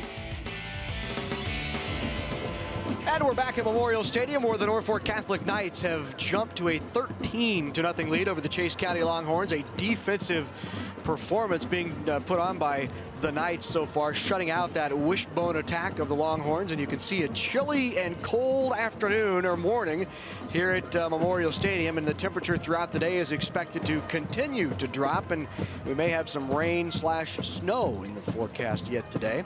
Let's take a look at some first half highlights and see how Norfolk Catholic got out to that lead. It began with the field goal by Bryce Miller. 31-yard field goal by Bryce Miller, cracks the board, gives Norfolk Catholic the 3-0 lead right there. And now you're going to see the quarterback is Eric Pieper. Give them a touchdown there. Quarterback keeper off to the right-hand side. That made it 10-0 and a happy family there. And then the only other score off of a turnover aid was another field goal. You bet. Sneaks the field goal in. A 29-yard field goal again by Miller. He was 8 for 10 coming into the ballgame, make him 10 for 12 now. And there you see the numbers on the ballgame. And look at the rushing yards and the passing yards under Chase County's column right there, Larry. 19 yards rushing and just 5 yards passing. So Norfolk Catholic's defense really playing extremely well. 24 total yards. That truly is, especially the Longhorns have come in here scoring some points and playing well, and they have that wishbone attack running well. Absolutely, and also the ball control aspect of the game for Catholic is incredible, because they've had the ball 18 minutes in the first half, whereas Chase County has had possession for just almost 6 minutes, 5 minutes and 49 seconds. So again, ball security and ball control have been definitely in Norfolk Catholic's favor. And I'm sure Dan Lenners would tell you also that they had that Norfolk Catholic had a little help. The 2 turnovers that led to 10 Norfolk Catholic points did not help the Longhorn cause. Not at all. And but again, that's just defense. You talk about defense, and that's what you're out there to do, is take the ball away, stop that team and take the ball away, and that's what they indeed did, and then created points off the turnover. So a double-edged shot right there for their ball club. And we have second half action yet to come from Memorial Stadium in the Class C1 State Championship games. Second half when we come back. Stay with us.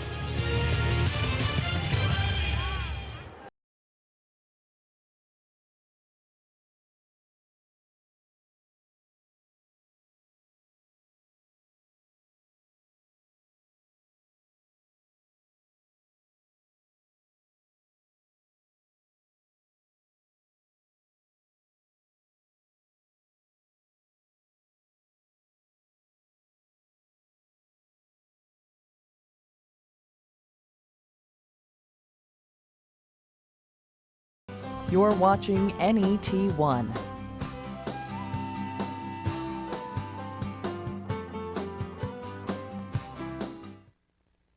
ANOVA, Anatomy of Hurricane Katrina. Water never stopped coming in. I started to panic. The story starts long before the storm, and it isn't over yet. I don't think New Orleans will ever be the same. The predictions. It's serious. I told him, Walter, you better get ready. The lessons. These walls were under-designed, under-engineered. The storm that drowned a city. ANOVA Special Investigation. Tuesday night at 7 Central Time on NET1.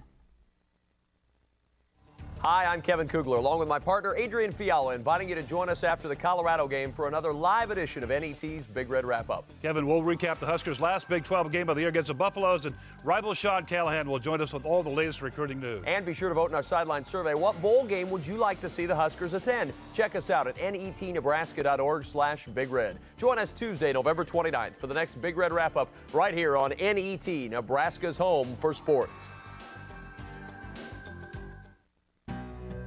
You're watching NET Television, Nebraska's PBS station.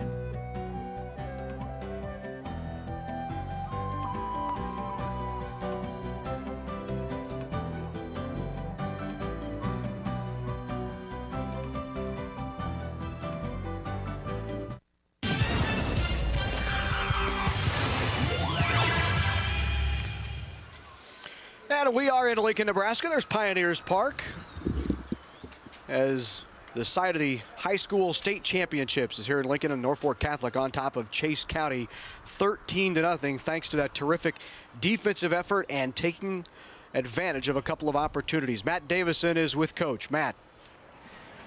Yeah, Larry, down here with Coach Lenners. And Coach, maybe not the first half you were looking for. What'd you tell the guys at halftime? Well, we just need to do a better job of blocking on the offensive line. We're not standing on our blocks. We're not sustaining our blocks, and we need to start controlling the line of scrimmage on offense. And then you know, we ran a pass down here and had two guys open, just made the wrong read, ran through to the wrong end, but I think our defense has done well. We've had our back to the wall twice, and they've, you know, come away with just giving up two field goals. So defense is playing good. Offense, we got to keep the ball on the field and keep those guys off the field as much as we can. Is that what you're going to try to do in the second half with the offense, is keep it on the ground, or maybe go to the air a few more times than normal? I don't know what we're going to do. We're going to try to do that, and we're going to try to probably throw a little bit. We're going to start running some unbalanced line and stuff and see if that helps us out a little bit. All right, Coach. Good luck in the second half. You got to love the honesty, huh? Absolutely. You don't hear that very often, as a matter of fact, so really do appreciate the honesty from Dan Lenners. He's been around this business a long time, as we talked earlier, 25 years as an assistant at Chase, and the last 2 years as head coach. So, but again, honesty, we appreciate. Well, and when you listen to Coach Lenners talk before the game, he really spoke glowingly about that Norfolk Catholic team, and not just the offense or the defense, but the special teams, just to really how complete that night team is, or was. Well, it's no accident they've won 22 games in a row. You know, they're defending state champions for a reason, and I'd like to see Chase County get something going here. Sometimes, you know, when you're one-dimensional and you can't do that one thing, it makes it a tough game for you. And obviously they got here by being big, physical, and running over people, but that doesn't seem to be working so far against Norfolk Catholic. Well, the Knights have jumped out to that 13-0 lead, and of course the Longhorns will have the ball to start this second half and see if they can get something going early in this third quarter. There's a look at Jeff Beller. As we said, had a 10-year stint at Norfolk Catholic, went to Norfolk Public for 1 year as a teacher and a coach, and then headed back to Norfolk Catholic for the last 10 years. 24 years in coaching for Jeff Beller. Before that, he spent 3 years at Beaver Creek. Well, Chase County on the year, guys, had rushed for almost 300 yards a game, at 291 to be exact. And as we talked about earlier, Larry, in the highlights, they have rushed for just 19 in the first half, so they have a long ways to go to catch up to their average, and I think that's very, very key for them. You know, they've got a very experienced offensive line, a senior-laden offensive line, and they're very physical up front, and they just cannot handle what's happening up front so far by the Norfolk Catholic defense. So I think, Scott, that really is a key factor for Chase. They don't pass the ball much, as we talked about at the top of the show, just 48 yards on average per game. So if they're going to get it going and do what they do best, they're going to have to run the football. And it's going to have to start here pretty quick. They're down 13-0 already. The next score is really key. If Chase County can be the next person that gets some points up on the scoreboard, then they're going to be in this game, but they don't want to fall behind too much farther, especially with the ground attack they have. Well, this is the 5th state championship game of the weekend and plenty of opportunity to get a DVD. If you would like to buy a DVD of this or any game from the state high school football or volleyball championships, log on to netnebraska.org and click on the sports link or call 1-800-228-4630, Chase County with a return out past the 20-yard line. Look like Matt May on the return, guys. Boy, he does it all for this team. He's running back, kick returner, linebacker, second leading tackler on the football team. Gets that ball out there across the 20-yard line, about the 22, let's call it. And he's been very active today as well. Let's see if they make a statement right away here, guys. And they move the ball. Really need to get it rolling, as we talked about a moment ago. Well, they will have it going into the wind, it looks like, if you look at the flags on the goalpost. And the give there is to May, and he gets a couple out to about the 24. We've got a bit of a swirling wind. The flag on the in the North Stadium is heading to the north, and the flags on the poles are heading to the south. This is what we talked about, a swirling wind here. Earlier today, we talked with head coach Dan Lenners about his running back, Matt May. Matthew May has been the workhorse of our team this year, and I believe he has over 1,500 yards rushing, and would not have had that many yards if it wouldn't have been for the line up front of him. So a lot of the credit goes to that offensive line for him. But he's done a nice job. He returns punts for us, kickoffs, and is our leading rusher. There's a look at Matt May as Darren Schultz was trying to get outside the pocket and dropped for a nice tackle there. Calvin Thor, defensive tackle, providing the early pressure, and he flushed him out of there. And then Keaton Kanake was able to catch up to him in the flat there, just picked up about a yard on the play, and a very, very good open field tackle by Kanake. So 3rd and 9 now. Dropping back is Schultz. Tipped by May, and he can't pull it in, and it'll be incomplete. So Chase County still unable to get anything going here in this 3rd quarter. Well, I like the theory here. They fake the run that they've been running a lot here, roll the quarterback right, and try to set up a screen pass back to the left side. Had a couple blockers out in front of him, just the ball was thrown a little hard. When you're throwing a little pass like that, you got to use a little touch and make sure the completion is made to give him a chance to turn and run. So Wentz will come on to punt it away. There's a long punt of 50 yards this year. All right, let's see what the wind does to the kick here. I'm curious the way it's swirling around down there. Well, won't be able to tell by that. A line drive kick. Norfolk Catholic cannot field, and it will stop at the 44-yard line. So Norfolk Catholic will take over on their own 44. Good field position for Norfolk Catholic to get it rolling again, and we wanted to see a statement from Chase County. We'll see if Norfolk Catholic, guys, continues just their methodical offense. They showed us just a lot of method in their offense that first half, just churning the ball out, grinding out about 136 yards of rushing. So Eric Pieper in the offense with their first opportunity here in this second half. 1st and 10 from the 44, and the give is to Gall, and Gall shut down over that left side. Scott, was that a little bit of a bust on the play? It looked like it to me. I think so. The quarterback looked like he was expecting the running back to come kind of off guard, and he went off tackle. And good reaction by Pieper there to get the ball to him, not cause a turnover. Yeah, it looked like he really had to reach, and he's fortunate to retain possession of the football. And a little bit of a mistake by the running back on a little too wide. So 2nd and 9 for the Knights. Pieper fakes to Gall, rolls to his right, looks downfield, a nice flip, and just off the fingertips of Bryce Miller. Miller coming from the back end, as we say, across the field on the spread out action to the right. Boy, he had him open, Scott. That's the play that goes if he could just get it there. Well, that's another touch pass, and he took a little bit off it. Just when you throw a pass to a guy that's running like this, you have to make sure you get it to them right in their core of their body. If you throw one down around their knees when they're running full speed across the field, it's just a really hard catch to make. So 3rd and 9, Norfolk Catholic will operate from the gun. Pieper back, pressure by Way, gets out of the pressure, rolling to his right, tucks it up.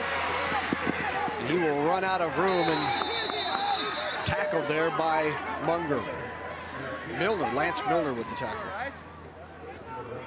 Matt May is going to come right up, well, from the left side right there, flush him out of the pocket. Now he's going to show some good speed, but he's going to run about 25 or 30 yards across the field to pick up about a yard. So the benefit rewards ratio, benefit effort ratio, not all that great right there. So now we'll see Bo Simpson in to punt away. He averages 43 yards a punt. And that's a nice kick. It'll be taken and bobbled, but recovered by Chase County. Back on top of it are the Longhorns. Wentz was there to field it, and Wentz just had it pop out of his hands. He's trying to catch the ball with his arms and his chest, and you got to catch that ball with your hand. You just have too much opportunity for the ball to thud and bounce if it hits the arms. You saw it hit him right on his forearms, and it bounced right out of there. Well, here's our Nebraska State High School football trivia. The question: one Nebraska high school 11-man receiver holds records for the most receiving yards in a game, in a season, and the most yards in a career. Who is that receiver? Well, Jason from Grant, Nebraska knew the answer, and it's Matt Davison. 313 yards in a single game, 1,500 yards in a season, and 3,400 yards in his career. 300. Congratulations to Jason from Grant, Nebraska. Email Nebraska's State High School Football Trivia Quiz is sponsored by Nebraska Public Power District. Always there when you need us. There he is. How'd you do that, man? Boy, that must have tired you out. 313 yards in a game. I'd like to see the guys that were trying to cover him in that game. I wonder what they look like. Matt's such a quiet, shy guy. I was elusive. Just skinny enough. They never got a big-time hit on me. Slither my way through. What'd you weigh, about 140? Hey, come on, Aid. 160. So okay. How much weight have you lost since then? The wonderful world of athletics, ladies and gentlemen. Outstanding. Well, the Longhorns now will take over with a 13-point deficit. They're desperately in need of some offense here, and they give out there to Milner out across the 20 to about the 23-yard line. Just trying to make something work here. They have not been able to get it going offensively at all. As you see the running back there, that's Milner trying to make something happen against this Norfolk Catholic team. Milner had 122 yards against Aquinas in the semifinals, and nowhere near that yet today. 2nd and 6 for Chase County, and then we have a flag.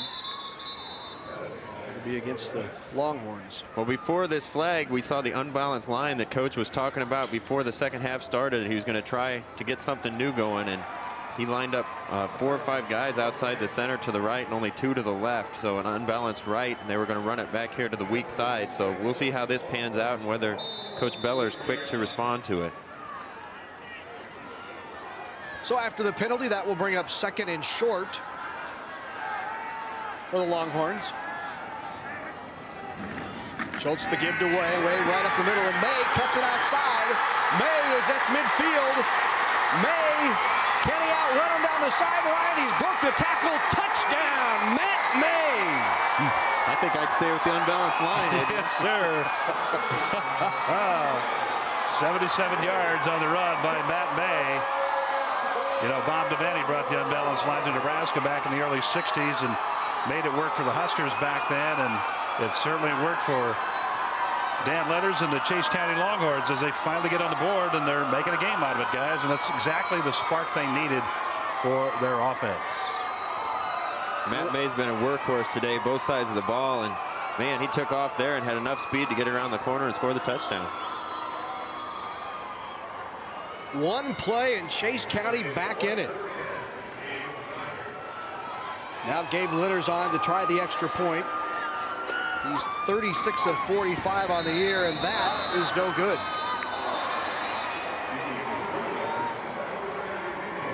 Get another good look from the end zone here. You see the unbalanced line. You see the tight end on the left side. Then the guard and the center.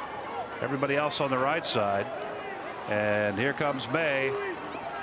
Excellent blocks up front by the running backs, and I think it really fooled Norfolk Catholic. I really do. They were looking for something outside there, and May able to take it up inside and then go. And he showed some really good speed. Matt May at 6 foot 180 pounds, and he's just motoring down this near sideline.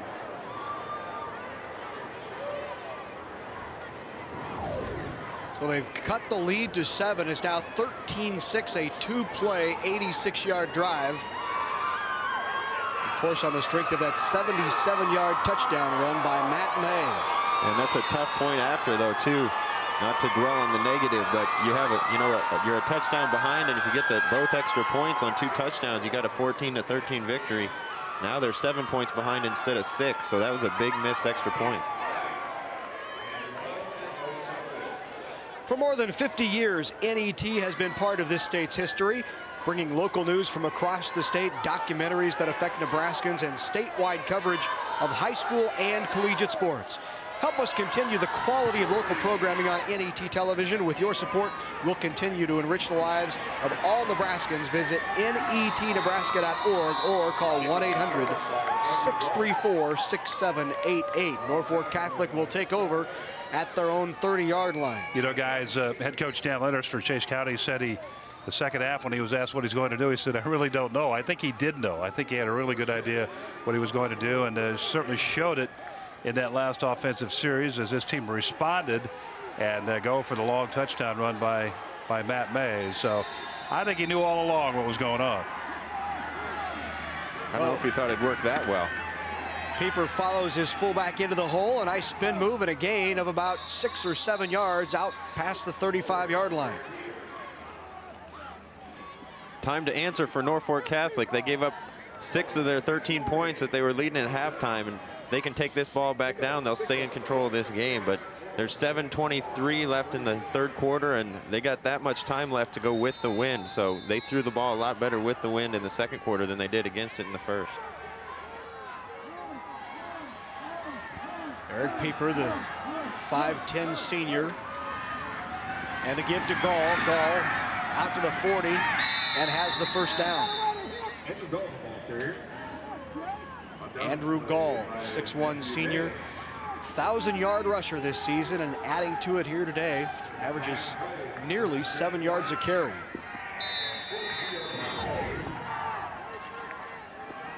Take it up inside, and good hit by May right there. A good stymie tackle. No further yardage after contact, but Gall picked up a pretty good chunk before that. Pieper able to hit a Wenzel, and Wenzel out near midfield. Tyler Wenzel, 22 catches on the year, and a nice grab there. Well, Coach Beller said that Pieper throws better on the run than he does stand in the pocket. They align their backs over here to give him a little bit of a lead block to get outside and make this throw on the out route to Wenzel. Well-designed play. That'll bring up 2nd and 2 from the 50. 6:15 left here in this third quarter of the C1 state title game. Pieper hit hard and drugged down there by Chase County, and a nice play there by number 79 of Chase County, Robert Bell. Just like doing rodeo out in Imperial, Nebraska. Watch Bell right here. Just going to bulldog him right on down to the ground. Robert Bell, 6'5 and 220, and moving very well for the big guy over there on the right-hand side. So that brings up 3rd down. 3rd and 4. The pitch to Gall. Gall gets a nice block out there and picks up the first down. He's inside Chase County territory. Matt May had a chance to stop him just short of the sticks, but again, his pursuit was so quick and so fast to the right-hand side. Watch up here at the top. Right there, he just kind of overruns the play, and that's kind of a linebacker's nightmare. And you get going so fast, guys, you just can't stop, and you know what's coming, and you know when you get over there and make the play, but you just can't plant the cleats and stop and make that play. So 1st and 10 from the Chase County 44. Pieper looking downfield. He goes deep, and he's got a man out there, but just overthrows Tyler Wenzel. Well, he had plenty of time. If I was going to give advice here, I'd say he could have held the ball just a little bit to let him get past him. He dropped back, and they ran a straight fly route out here to the left. And the wind might have had something to do with this. The wind's coming strong from the quarterback's back, and boy, just 1 or 2 yards shorter, and that was a touchdown for the Knights. Looked like Taylor Wetzel, Taylor Wetzel is on the coverage.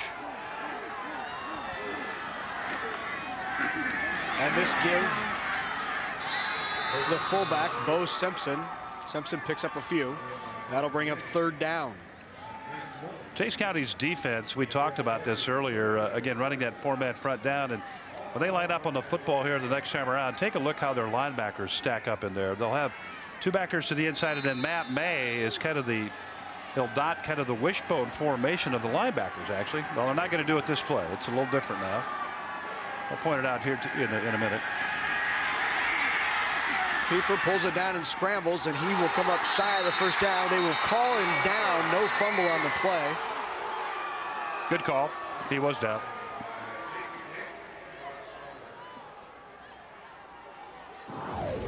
Well, 3rd and long here, Norfolk Catholic's going to throw, and man, they have a lot of formations. That's one thing I've been impressed with, and they come out with 3 wide receivers, and Chase County does a good job matching that up and taking away his receivers. Pieper's forced to run, and just too many guys in there for him to get to the 1st down sticks. Yeah, that knee did hit the ground. He was trying to get the ball up, and he hit the ground, and as he lunged, then he hits the ground, the play's dead, and as he lunged, the ball came out. So on 4th and 4, the Knights will set up to punt it away. And the Hooch punt tried to get it out of bounds, but it will roll just into the end zone, and Chase County will have it at its own 20. Let's go down to the sideline with Matt. Hey guys, I'm on the sidelines with Brad Kreider. His son Brady is the right guard on the offensive side for Chase County. And Brad, about 3 years ago, there was a scare with Brady. He tore his ACL, PCL, MCL, pretty much everything in his knee. And you had to drive him to Denver, is that right? Yeah. And then you get him to Denver, and there was a scare that he might lose his leg, is that right? He had a crushed artery in one place and severed in another, and but they found it when they got there because he couldn't get a pulse in his leg, and that's why we drove him out, is because they couldn't get a good pulse in his leg there in Imperial. And he was there for like 21 days in the hospital in Denver the first time, and they did like 5 surgeries rebuilding his leg. And now 3 years later, he finds himself as a senior starting on the offensive line, playing a lot at linebacker also here today. And what better ending to a career after almost a severe injury, losing a leg. Now he's starting in the state championship game. His doctor was really impressive, the way he handled the whole thing, because they really didn't think he'd probably ever even walk right again. And he told him no way he was coming back, and he just kept trying. Brad, thanks a lot for coming down and talking with us today. Enjoy the afternoon. What a story, guys. My. Dan Leonard's explained that phone call and just the sheer terror of when the father called him and told Coach Lenners he may have to have his leg amputated. He said he just absolutely shook him up. And what a comeback. And now he's out there with no brace. Squats 670 pounds now. He's worked a little bit on it. I would say he's a pretty strong kid, man. Scott, you were a heavyweight trainer, 670, but that's a pretty good squat. Man, I can't even imagine how many plates that would be on the other side of a bar, but it's more than I want to try to lift. See that bar bending as you try to get it off the rack? Oh, my. Well, what a great story, though, and wish Brady all the best. Senior guard, as we talked about. And before the injury, Brady was a linebacker and a fullback and came back from that surgery, decided to play, and just didn't have the mobility, and they needed some help in there, in that offensive line, and he stepped in and has been a very important part of that offensive line. The punt fielded by Norfolk Catholic and Wenzel moves it into Chase County territory at about the 43. So Norfolk Catholic in business with great field position. Thursday, December 1st at 7 Central Time on NET1. Listen to citizens and leaders of Nebraska as they discuss the future of public education in your schools. A Nebraska Connect special. Then at 8, a national town hall meeting about health care. a By the People special. It's coming this December to NET 1. Pieper back to pass. That's just short. Just underthrown a little bit as he tries to get it out to Lacrosse. This is a drag slant, they call it. This is a West Coast concept, really. You get a slant from the outside and the inside receiver running straight out to the flat. Last time, you remember, they threw it to the flat for a pretty big gain. This time they try to hit the slant coming in there, and he just underthrows it. So 2nd and 10, 1:44 to go here in this third quarter. Norfolk Catholic clinging to that 7-point lead. And they give up the middle for a short gain to Gall. Chase County guys just kind of hanging around here. Just trying to keep it under control, Larry, and their defense, they can hold here. 3rd down and 8. Get that football back and see if their offense can generate again. Pieper on the day just 2 for 10. As I said earlier on, he's been a 68% passer the balance of the year. And that's an out pattern there, and a nice toss and catch by Wenzel. But just short. Right at the marker. And it will be just short. So decision time here for Jeff Beller on 4th and 1. Good throw right here, Scott, and the receiver over there is number 3, and that's Tyler Wenzel, but just can't get that foot past that marker. And Norfolk Catholic moves just before the snap. That'll make you roll over right there. This is a coach's nightmare. You got 3rd and a half yard, and you're going to probably pick that up. And look at Beller just upset. And you give yourself a 4th and 6 now instead of a 4th and 1, and he might even send the punt team out here now. So that will move them back 5 and bring up 4th and 5. And you're right, Scott. Here comes the punt team. Yeah, you don't have much choice, quite frankly. You don't want to give this, even though Chase County's had some problems in the ball game moving to football, but they came back and, we saw that 77-yard run by Matt May. They had 19 yards at halftime. They have 103 yards right now as we grind down this third quarter. Simpson to punt it away. Try to get the corner. Can he stop it before it goes in? A nice tip and save there. Did it go in, or is it down? They're actually going to mark it, I believe, Larry, at the 10-yard line. It was kicked at the 10 by someone of Norfolk Catholic, so it will be down at the 10-yard line, and Chase County will take over. A great effort there, though, by Norfolk Catholic to try to keep that ball in bounds, and a nice effort by Jamie Beckman, the junior cornerback. Excellent coverage can really make a big difference, obviously, and it did on this play, Scott, as they hustled down the field and able to bat the ball there at the 10, and Chase County now has 90 yards to go. Come out in the unbalanced line again. We'll see if it works. And the give up the middle, short gain there to the fullback Scott Munger.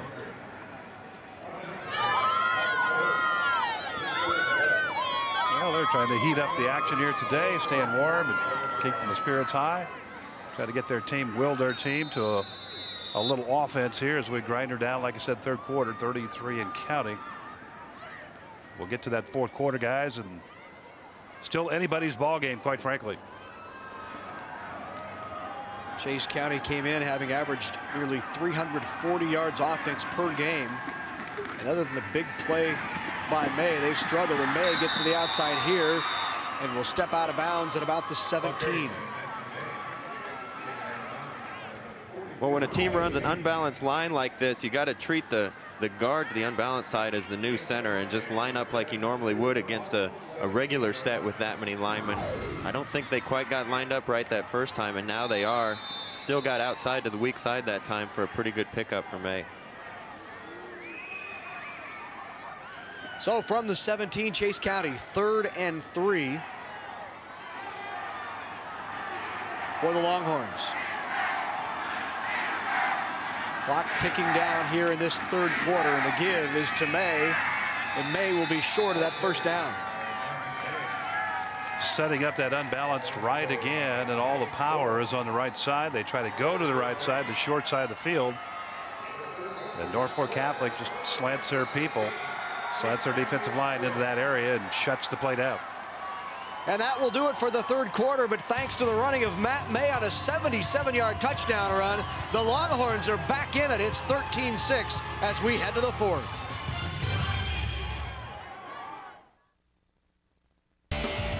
Just 12 minutes left in the Class C1 State High School Championship game. Chase County trailing by 7 against the Knights of Norfolk Catholic, and now Chase County to punt it away on 4th and 1 from their own territory. That's Wentz to kick it away off the side of his foot, and once again the Knights of Norfolk Catholic will have terrific field position as the ball rolls out to the 41-yard line. Tough to handle this kind of position. You give a team that good a field position, it really puts the pressure on the defense.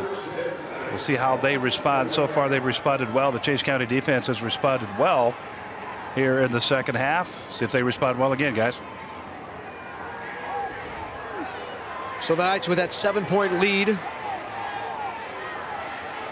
will have the ball at the 41. 1st and 10.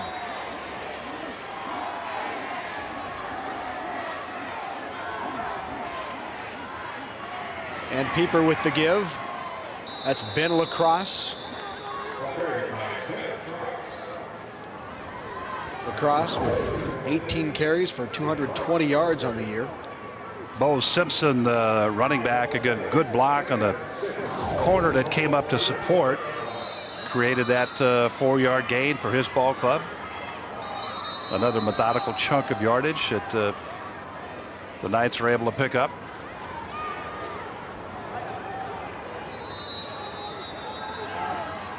And the wind looks like it's gusting once again down there on the field at Memorial Stadium. Pieper around the right end, and nothing there. Is once again out there is Abel Hinojosa.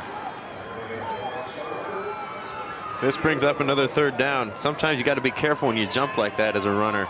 You jump like that, you really set yourself up for some big hits, and Pieper took a pretty good shot right there, but he's up and back in the huddle ready to go again. 3rd down and 7.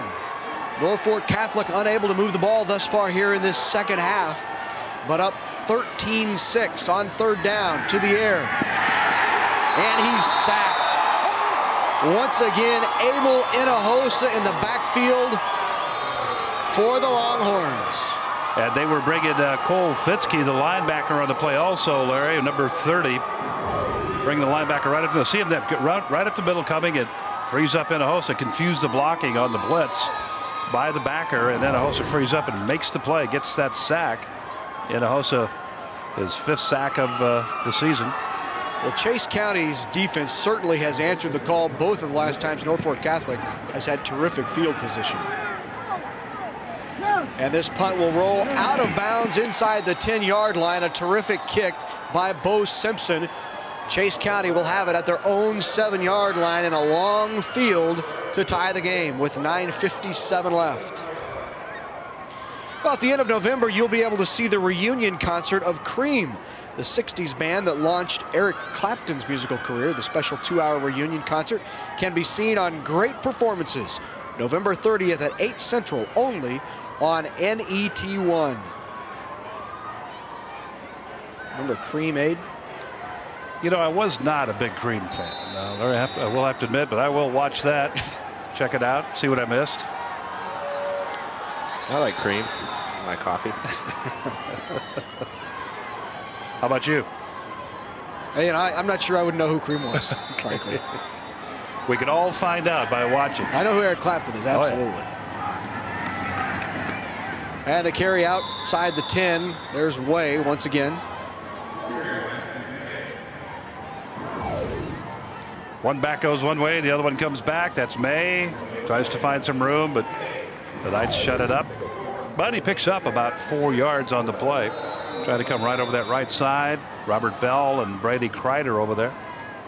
Well, if Chase County's going to win this game, they need to find a way to flip the field. They've just been playing out of their own territory so much today, and these little 3-yard chunks aren't going to do it for them. They're going to need a big play here sooner or later. 2nd and 6. Fakes the give, drops back, and overthrows the intended receiver. out there was Scott Way, the intended receiver. That's just a good job by Schultz there. He saw everything covered downfield. And Scott, you've done that before in your career. You see everything covered, and if you can't pick up, if you don't have green in front of you, just throw it away. And he did a good job to do that and avoid any sort of sack situation. Yeah, you don't want to take a bad play. Throwing an interception down here would probably spell the end for him. He didn't have a guy open, so he just tossed it over everybody's head. 3rd and 6 for Chase County. From the 11. Rolling right is Schultz. Looks downfield and just overthrows May, who was sprinting down the field. May showed pretty good speed. Coverage was there for a moment by Jamie Beckman. Knight left corner. But Schultz really wound up and threw that one a long ways, again into that swirling wind, but unfortunately overthrew it, and now they're going to have to punt into this wind, and Norfolk's going to get that ball, Scott, usually, well, looks like about maybe around midfield perhaps, or even inside of that the way it's going. I think we just saw how far Darren Schultz can throw a ball, because he really wound up and put everything into that one. But yeah, they need a big play, good coverage here, and like I said, they need to start winning the field position battle a little bit. So Taylor Wentz to punt it away. It'll be taken by Norfolk Catholic at the 50. That's Tyler Wenzel, who gets down the right sideline and pushed out of bounds by Chase County at about the 32-yard line. Well, last time around, Norfolk Catholic had it at the 41 of Chase County, and you'll see the return now by Wenzel. Looking to get free, and that's just a great hit. Looked like number 23 came in, Ronnie Ceperta, and made the hit and probably stops him from getting very close to the goal line. Well, if you'd like a DVD of this game or any of the state high school football or volleyball championships, log on to netnebraska.org and click on the sports link or call 1-800-228-4630. It's a memory that will last for years to come. NET is Nebraska's home for sports. 1st and 10, and that's Gall getting the ball on the right side. He'll pick up the first down and inside the 20-yard line of Chase County. This play is just speed to the outside, and we see a lot of speed from Andrew Gall. Another good hook block over there by Ed Rim. He's really been blocking well. Number 10, Ed Rim today on the perimeter for Norfolk Catholic, and this is again just speed to the edge, Scott. And you lean on your defense a lot, and you can't expect them to stop it all the time. And this is not looking good right here for the Chase County defense. Let's see what happens. So 1st and 10 from the 20. The give to Gall. He's tripped up in the backfield. And a nice play there by by May. That's Matt May. He has been a factor all day for this ball club, the Longhorns. That kid's got to be getting tired. He's been playing well on offense, running the ball. He just ran that takeoff route that got overthrown, and he's making a lot of tackles on defense too. And they need to follow his leadership and get a stop here and try to get the ball back. 8:20 and time ticking down here in the 4th quarter. 2nd and 10. The give right up the middle. And a touchdown. Great play by Bo Simpson, the fullback, right up the middle and breaking tackles. Norfolk Catholic up 19-6. Well, like I said a moment ago, you lean on your defense a lot, maybe too many times, and they're going to answer the bell quite a bit, but it's tough to do it every time after time after time. And Norfolk Catholic capitalizes on the good field position. They took this ball at the 32 where the drive started, and then again just methodically took it in. And great effort running the football by Simpson down there. He just was not to be denied getting to the end zone. Big touchdown by Norfolk Catholic here in the 4th with about 8 minutes left to go. Bryce Miller on to try the extra point. And that's good, and it's a 20-6 Norfolk Catholic lead. One more look at that run by Simpson. They give Simpson the ball right up the middle on the fullback trap. He gets hit once, twice. Safety tries to bring him down. He just said, "You're not going to stop me, fellas." Took it right into the end zone. Touchdown, Norfolk Catholic. Linebackers coming on the right side, and it looked like Scott Wade, number 84, trying to make that tackle there just before he cracks into the end zone, but cannot get it done. Has a handful of jersey, and that's all he's left with. And there's the drive. 3 plays, 32 yards, and it was that 20-yard touchdown run by Bo Simpson that gave Norfolk Catholic a 20-6 lead here in the fourth quarter. Kicking game into the wind creates a problem, gives them that great field position, that short field to work with, a good return on the play, and Norfolk Catholic able to capitalize and stretch the lead here, Scott, 20-6 with just over 8 minutes to go. And depends on what Chase County does here now in terms of time on the clock, whether or not they're going to have enough time to get this ball game back. Well, I don't think running the ball between the tackles for 8 minutes is going to get them back in the game. They're going to have to find a more creative way to try to save some time and move the ball down the field. And it will be taken by Chase County at the 15, out to the 20. Still on his feet, the 30-yard line. He's dipping away and fumbles the ball. It's on the turf and recovered by Chase County. Nice return by Taylor Wentz. Fumbling it at the end, but Chase County back on top of it. Things go bad, fellas. They really start to go bad as Wentz runs a long way here. All the way across the field. Picking his way very nicely. See what happens here. Yeah. Looked like maybe Ed Rim again got his helmet right there on the football for Norfolk Catholic. Causes the, well, wait a minute. Caused the fumble. Chase County got on top of it. They got on top. Schultz back to throw. Downfield. And a nice grab there. By Stromberger. Brock Stromberger whooped off the coverage and came back to get the ball. And a nice completion there from Schultz to Stromberger. Man, pretty good catch right here. That we said they were going to have to be creative to get the ball down there. They faked the 2 running plays that they've been running, and this happens so much in football. We have somebody running deep and the ball's underthrown, and the receiver just has a better look at it than the defensive back does. That's a tough play, and they made it work that time. And now Schultz back to pass again, this time out of the flat. Out there is Munger. Munger has room down the sideline and out of bounds at the 1. Wow, and just like that, Chase County coming right back. This is a team, Darren Schultz on the air, 54 attempts, 24 completions. But Scott, they're using their passing game to the optimum here right now, and they almost get this one in.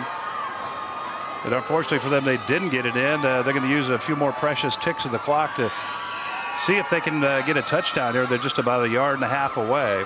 A good block by Scott Way. I don't know where this has been the whole game, Adrian, but man, that's 2 big plays on the passing game to get it down here, and we got a ball game again all of a sudden. And that was Lance Milner on the catch down to the 1. Now the give right up the middle to Munger for the touchdown. Chase County with 6. And you're right, Scott. They're right back in this ball game. See what they do here for the extra point attempt, but sometimes, your back's against the wall. You go to what you don't usually use, and it works. And it really has worked here the last couple of plays for Chase County. I think that drive took all of about 30 seconds. So, well, they started at 8:08 on the plays. So, and the extra point is good. So Chase County has come back on the strength of a nice play by Milner and this touchdown by Munger. Straight blast up the middle. Munger's a big sturdy sort, big young man, great power.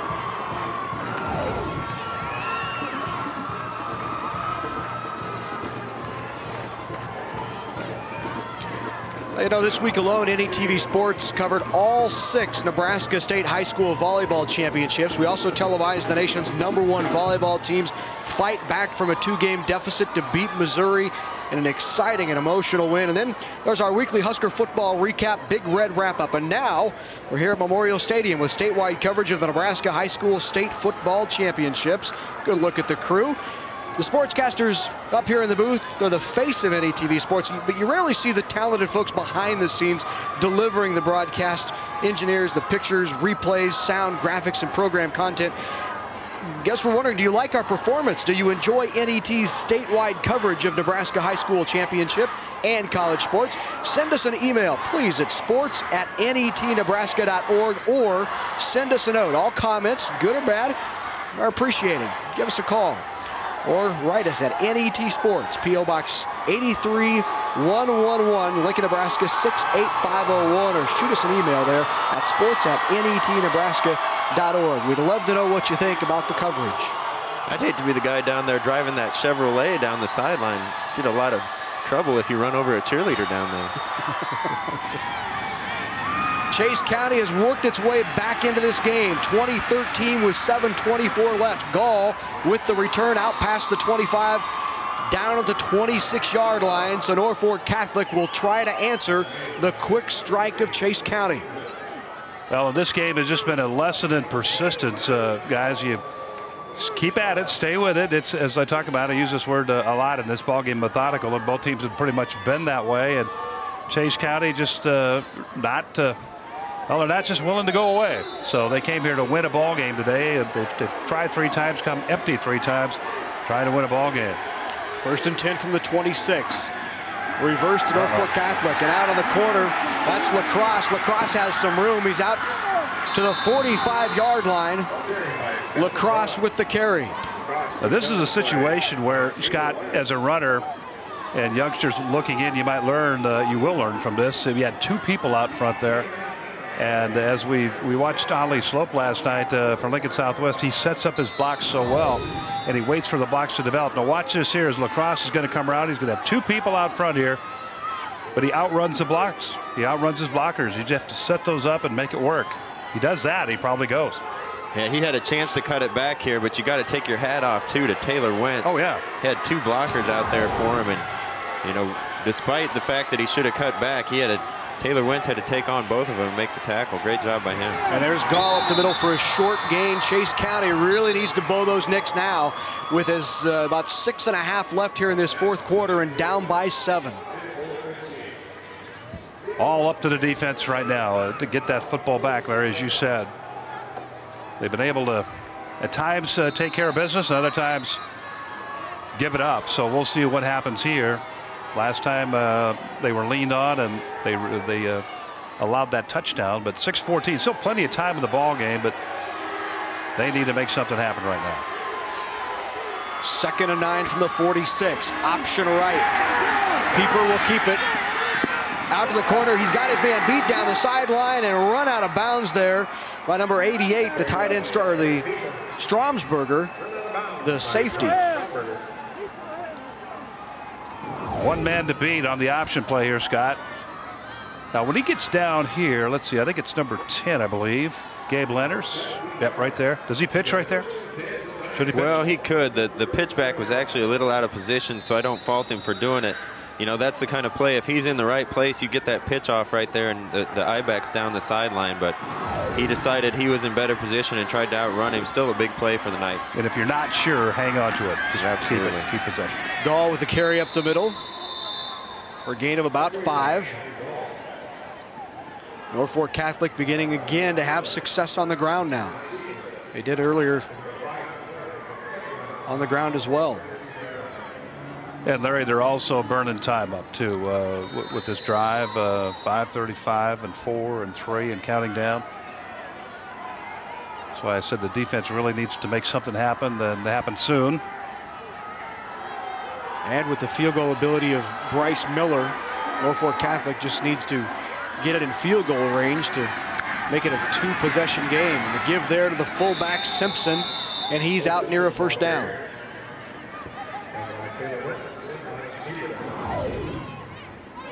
Well, it worked once, so they tried to do it again. This is a fullback trap right up the middle again, and they couldn't tackle him last time. This time they got him, but he was able to pick up a 1st down. They're actually going to measure here, but it looks to me like he got it.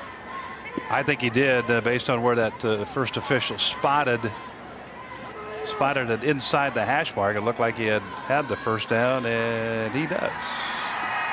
You've been right all weekend long, Ed.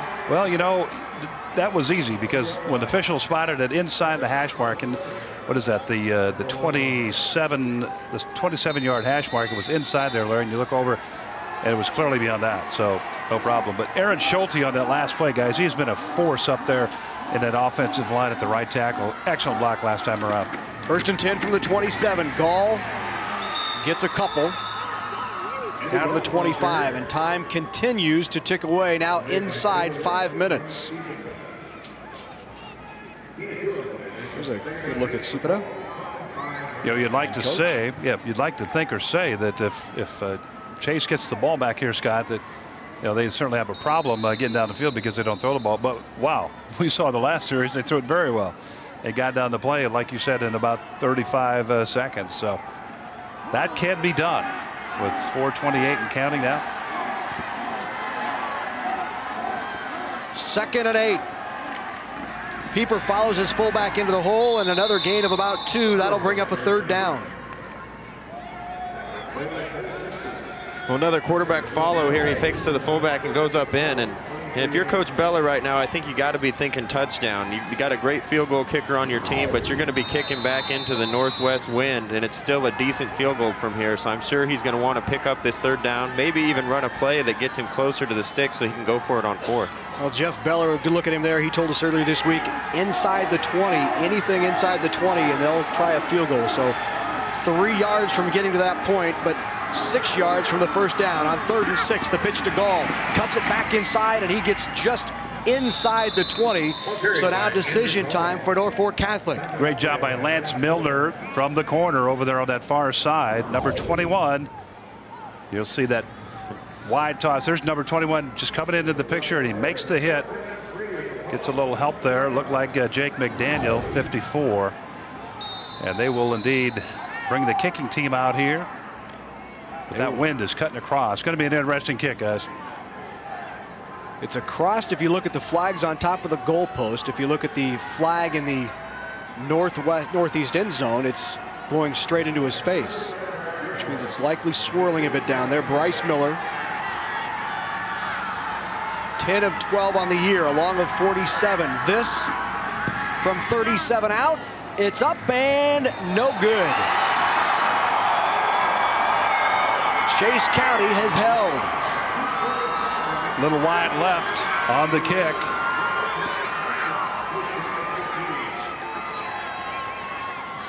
So with about 2:47 left, Norfolk Catholic with the lead, but Chase County with a nice stop and an opportunity here. Chase County has the ability now. We saw that offense the last series, Larry and Scott, to move the football down the field very quickly.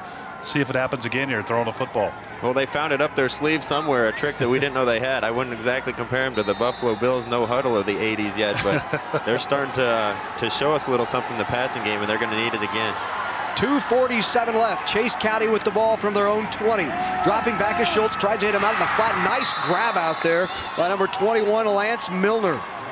Milner making that great stop on 3rd down, and now he makes a really tough catch right here. And Scott, we've talked about it before about trying to hit the receivers where they can catch and go right away rather than trying to maintain balance. And Milner had to just catch it to maintain balance right there. Miller really had a good game against Aquinas. They had shut down Matt May, and Miller came up with 129 yards. There's Milner again.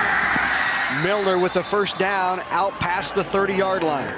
And out of bounds. Stops the clock. I really like this play call here. You know, you run the pass play and you get out of bounds and stop the clock. And now rather than running something up the middle, you come back to a toss. We've only seen a couple times. He runs it out of bounds, and the clock stops with 2:12 here to play in the 4th quarter. And they need about, 69 yards, I guess, for the score. 2013 Class C1 state championship. Chase County down with the ball once again. This time it's May on that quick toss, and he picks up about 3. Robert Bell again, the right tackle, out there leading the charge as he did on the play before. Big number 79, 6'5" and 220 at the right tackle. But they pick up a chunk there, about 5. 4 or 5. Board over there says 2nd and 5. It's a long 5. Let's put it that way. So 2nd and 5 from the 36. nearing that 2-minute mark. Schultz under center. He'll drop back to throw. Over the middle. Ball is hanging, tipped away, and incomplete. Nearly caught there by Ben Lacrosse of Norfolk Catholic, who was in best position. Intended receiver was Gabe Lenners. Coverage under and coverage over. One player underneath it, one player beyond it. And you're right, Larry, almost into the fingertips of Ben Lacrosse.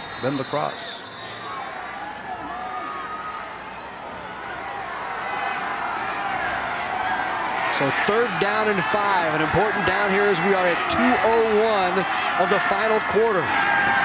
Pressure up the middle and a sack by Norfolk Catholic. Ed Rim with a big sack on 3rd down. Well, great coaching call by Norfolk Catholic, Jeff Beller. You send your linebacker here. It was 3rd and 6. I kind of expected a run because it's definitely 4 down territory, but they dropped back to pass and just had no chance of picking up this linebacker that shot through the gap.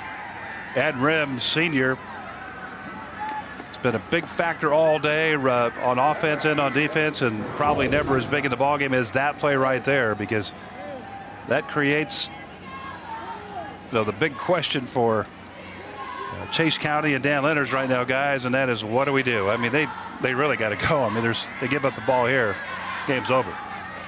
Well, in the 4th and 12, they're a bit out of their element as well, so they take time to talk it over. Just 1:53 left here in the game, down by 7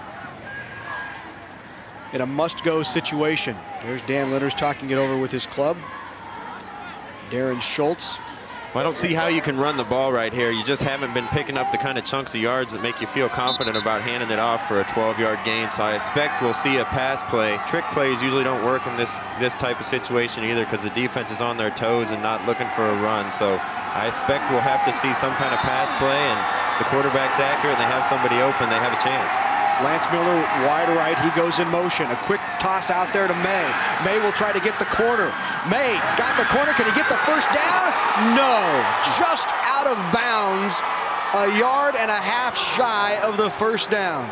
Boy, that was ever so close over there as May fired up to the left side, and he spun, and he got his other foot down past the marker, but unfortunately stepped out. And we'll have another look at it here.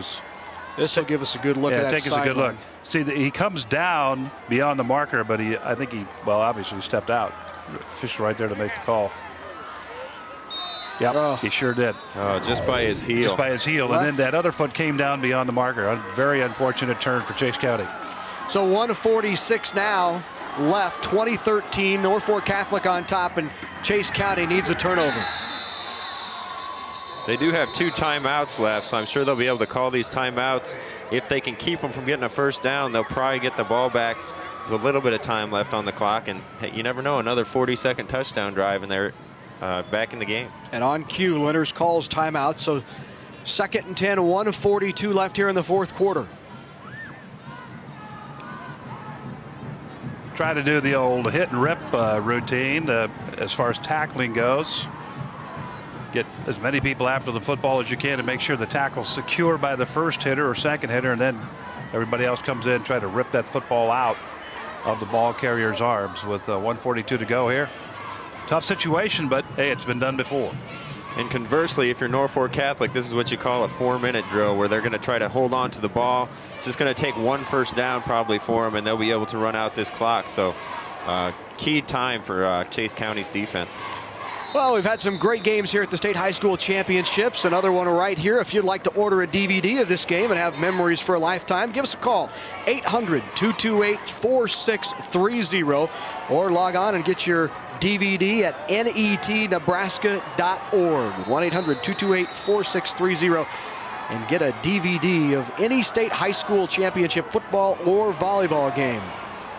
Give up the middle, Norfolk Catholic, and immediately Dan Lenners calls timeout. Their final timeout of the game with 1:37 left here in the 4th. Well, and he's right. You want to use your timeouts as quick as you can. You never know if Norfolk Catholic will make a mistake and throw a ball. And if it's incomplete, then the clock stopped anyway. So you want to go ahead and use your timeouts the first couple times that they run the ball. And plus, Scott, they should run as much time off that play clock as they can to run that play clock down to 2 or 3 seconds and then snap the ball there. If they do that, let's say they run 22 seconds off the play clock, that gives you about a minute and 15 seconds left. Or actually, yeah, about a minute 15 on the game clock. So again, it preserves some time that way too.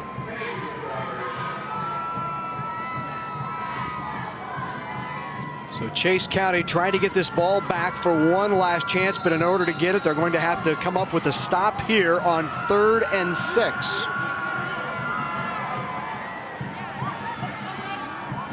Longhorn fans really into it.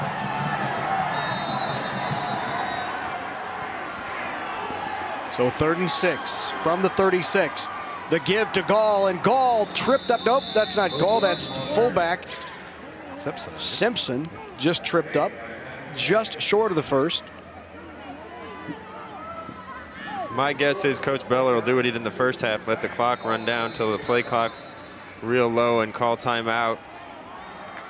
But he seems to be sending a play in here, so maybe he's just going to go for it on 4th down right here. If they pick up this 1st down, the game's essentially over. Set in Keenan Lewis, number 1, and Ed Rim, number 10. Let's watch where Ed Rim lines up here, guys. He's really been a very effective blocker on the perimeter in the running game today. Watch where he lines up and see if that's an indicator.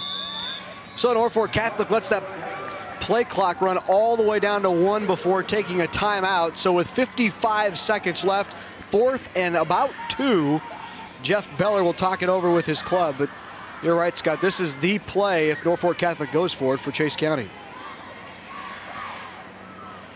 Well, once again, coming up tonight at 7 o'clock, Omaha Skutt Catholic will take on McCook for the Class B state championship, the final of 6 state championship games. We had the honor to bring you here on NET, and that game is tonight at 7 o'clock, and it should be a terrific game.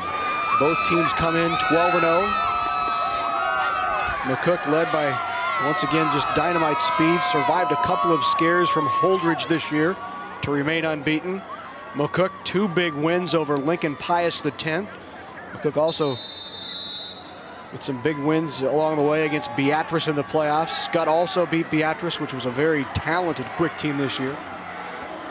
And McCook, a lot of experience, Larry, in this ball game, this particular venue.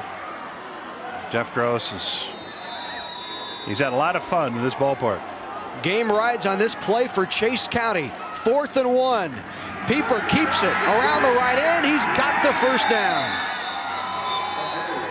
And now Norfolk Catholic will be able to just run out the clock as it ticks at 50 seconds.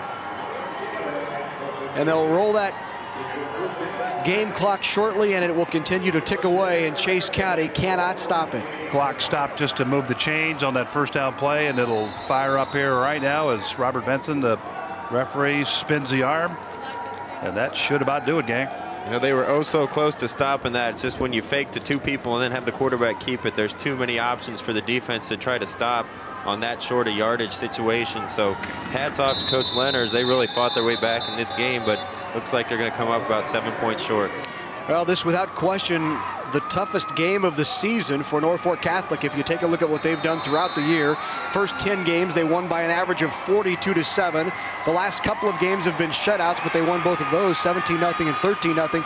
This a 7-point victory for Norfolk Catholic, their 23rd consecutive win in a row and 2nd state championship. Jeff Beller has won back-to-back titles for Norfolk Catholic. The Knights are Class C1 state champions.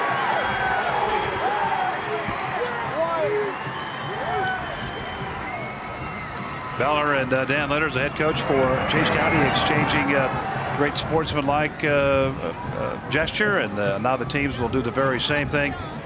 Tough game, well played game, a grinder, guys, is what you would characterize this ball game as. And Jeff Beller wins his 222nd football game of his career, and a big one it is. So Norfolk Catholic with the state championship, and they now have 6 state titles in school history. They won it back in '83, in '91, 98 and 99, and now back-to-back again in 2004 and 2005. The final of the Class C1 state championship.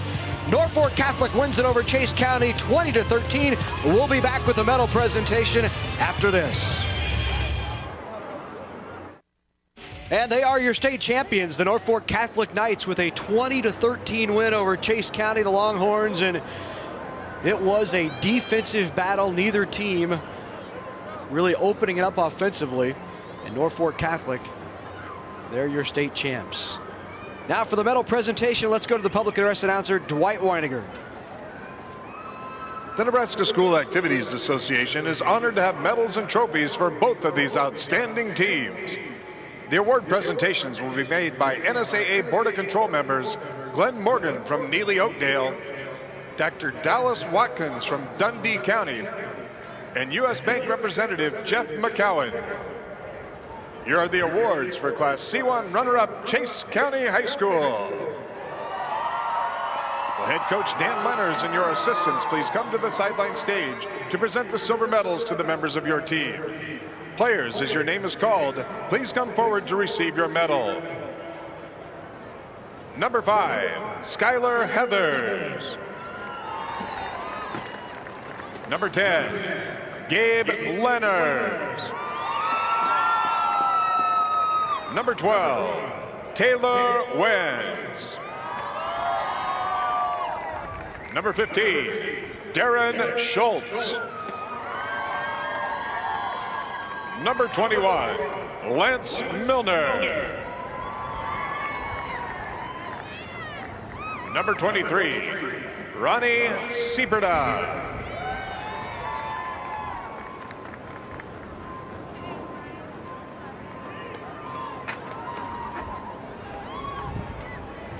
Number 24, Cody Prosser. Number 30, Cole Fitzke. Number 31, Sean Langen. Number 32, Jaden Chahoy. Number 35, Scott Munger. Number 36, Matthew May. Number 40, Kevin Barnard. Number 41, Sean Munger. Number 42, Jeremy Matthews. Number 48, Taylor Yaw. Number 51, Anthony Hill. Number 52, Scott Lakey. Number 54, Jake McDaniel. Number 58, Jordan Gurman.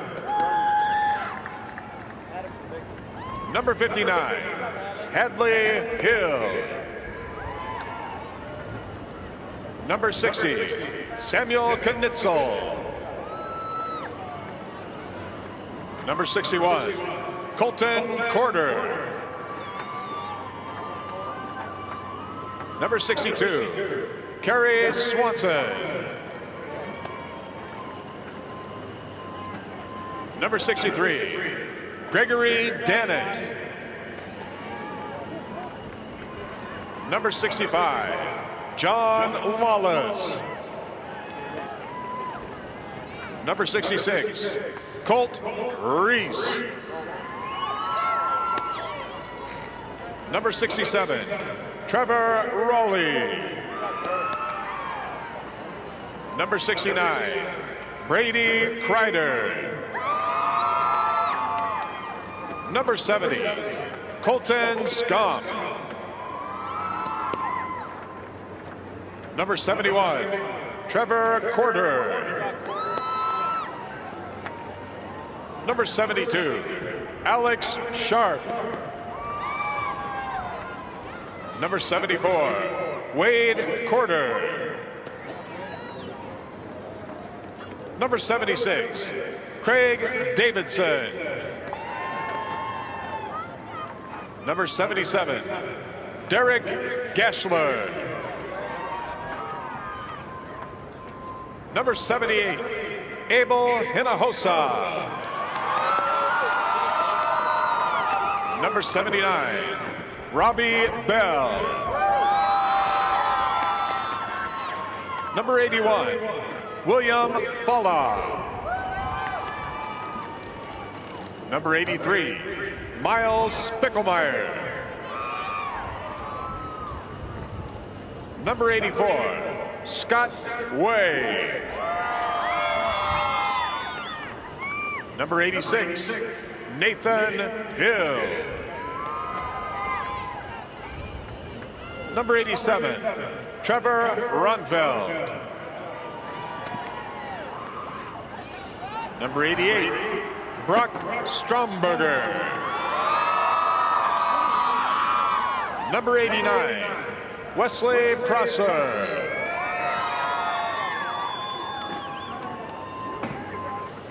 And now, here is the 2005 Class C1 runner-up trophy. Congratulations, Chase County High School. And congratulations to the Longhorns on a terrific season, a runner-up finish in the state high school championships.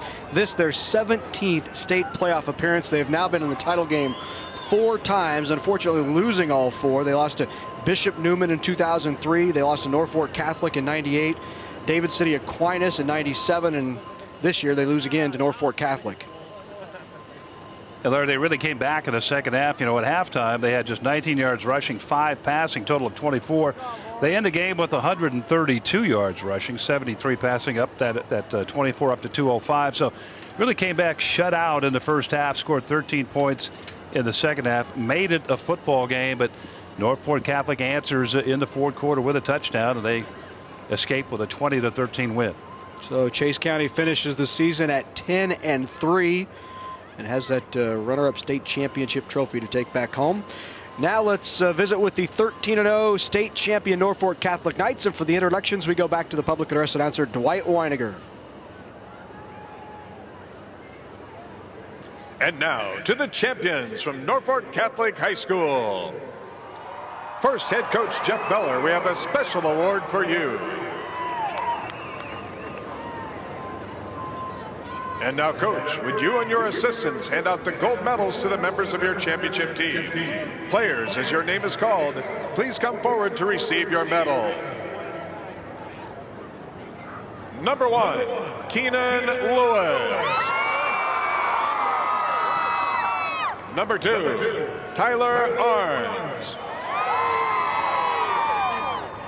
Number 3, Tyler Wenzel. Number 4, Justin Hay.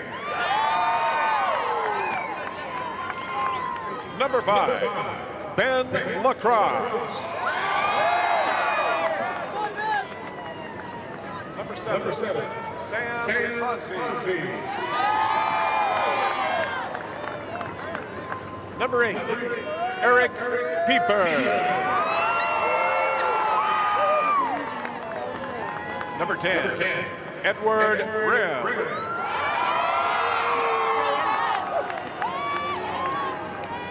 Number 11, Andrew Gall. Number 12, Travis Hochstein. Number 13, Bo Ehlers. Number 14, DJ Wisniewski. Number 15, Bryce Miller. Number 16, Bo Simpson.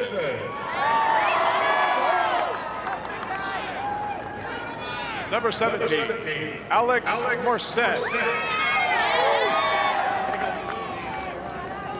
Number 18, Elliot Becker. Number 20, Jonathan Love. Number 24, Brandon Drahoda. Number 25, Taylor Besmer. Number 26, Tyler Hammock.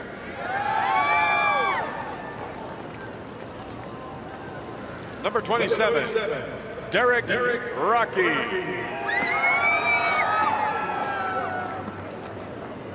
Number 28, Austin Ram. Number 29, Nathan Roach. Number 30, Keaton Buckles. Number 32, Ryan Battershaw. Number 33, Devin Neal. Number 35, Jonathan Keller. Number 36, Bradley Pieper. Number 40, Keaton Kinane. Number 42, Jamie Beckman. Number 45, Michael Beller. Number 46, Austin Hergut.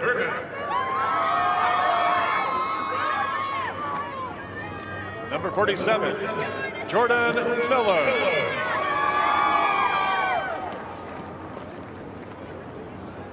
Number 51, Jake Hastings. Number 52, Garrett Rocky. Number 53, Jordan Klug. Number 54, Landon Hergut. Number 55, Wyatt Adams. Number 56, Lucas Steck. Number 57, Chase Hughes. Number 58, Jared Hastings. Number 59, Brandon Raymaker. Number 61, Ronald Forsell. Number 62, Chad Shaw. Number 63, Dustin Shaw. Number 64, Brandon Shaw. Number 65, Jason Wilcox.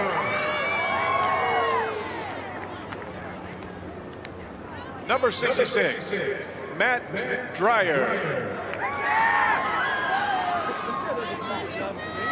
Number 67, Nicholas Kelberlow.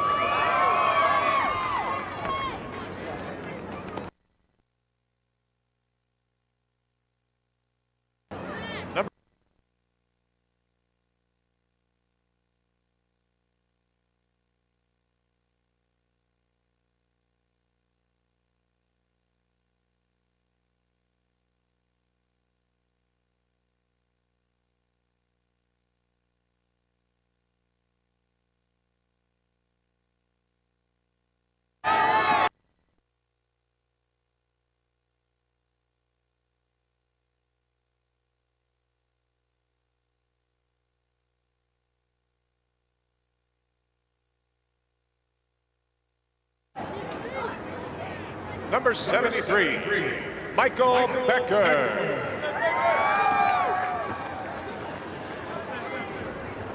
Number 74, Matthew Takoda. Number 76, Sam Prokopek. Number 77, Calvin Ford.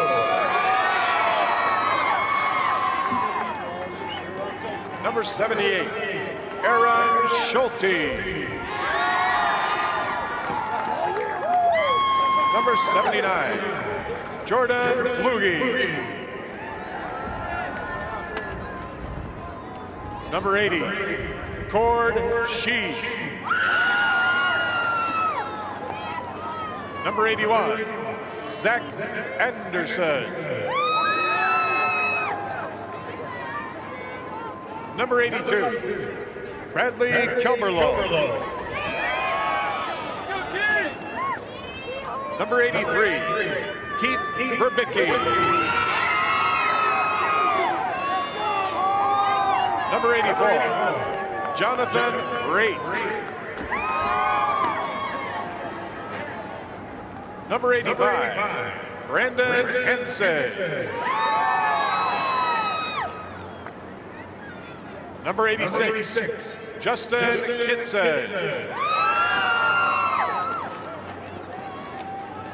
Number 87, Tyler Dakey.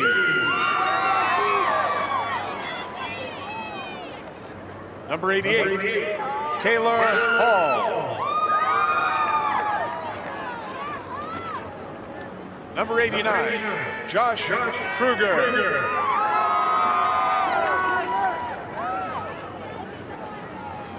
And now, for these outstanding athletes and their school, here's the 2005 Class C1 State Football Championship Trophy. Congratulations, Norfolk Catholic High School. And congratulations to the Knights of Norfolk Catholic, 13-0 and Class C1 state champions. Their 6th state championship, in fact, back-to-back now, Aiden. They've won 23 games in a row. Excellent work by Jeff Bellers, his staff, that whole ball club and their community. We congratulate them.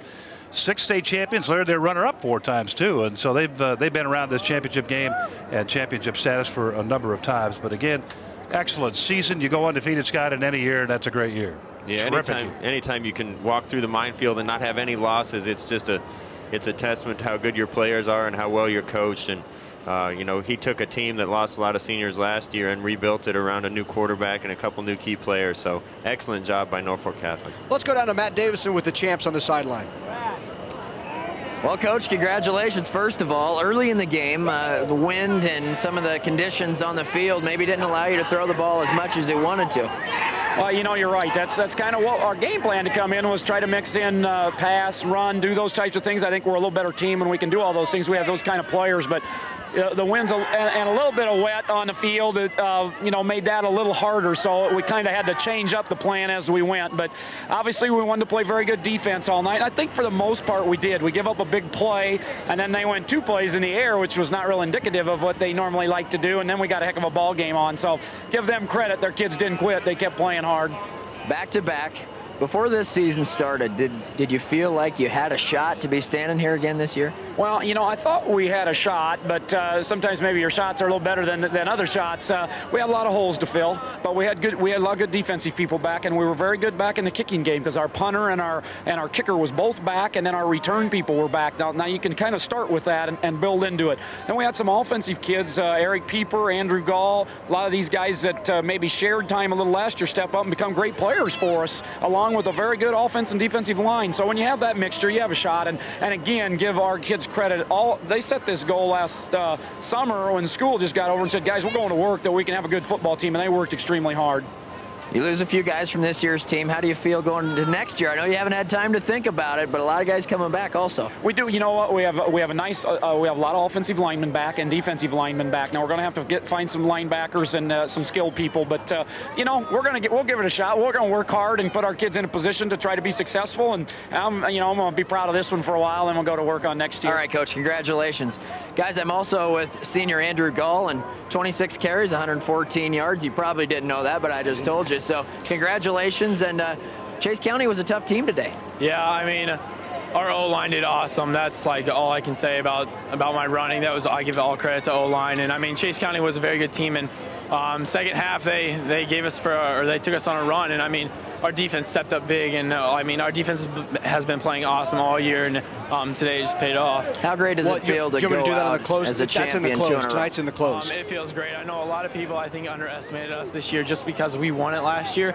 But I mean, our senior class here was awesome, and I mean, we really dig down deep today and pulled it out. Andrew, congratulations. Go enjoy the win. Thank you. Back to you guys. Hey, thanks, Matt. Congratulations to those Norfolk Catholic Knights, the state champs back-to-back years. It was an impressive defensive performance by really both squads, but Norfolk Catholic able to keep the Longhorns off the board. Larry, just want to congratulate both teams. They both had tremendous years. You get to this final game, and of course disappointment. We say it every ball game, quite frankly, but you're disappointed, and Longhorns disappointed, but they'll relish it here in a couple of days. So the Norfolk Catholic Knights are your state champs. That now makes 6. They've been here 10 times, 6 state championships, and 4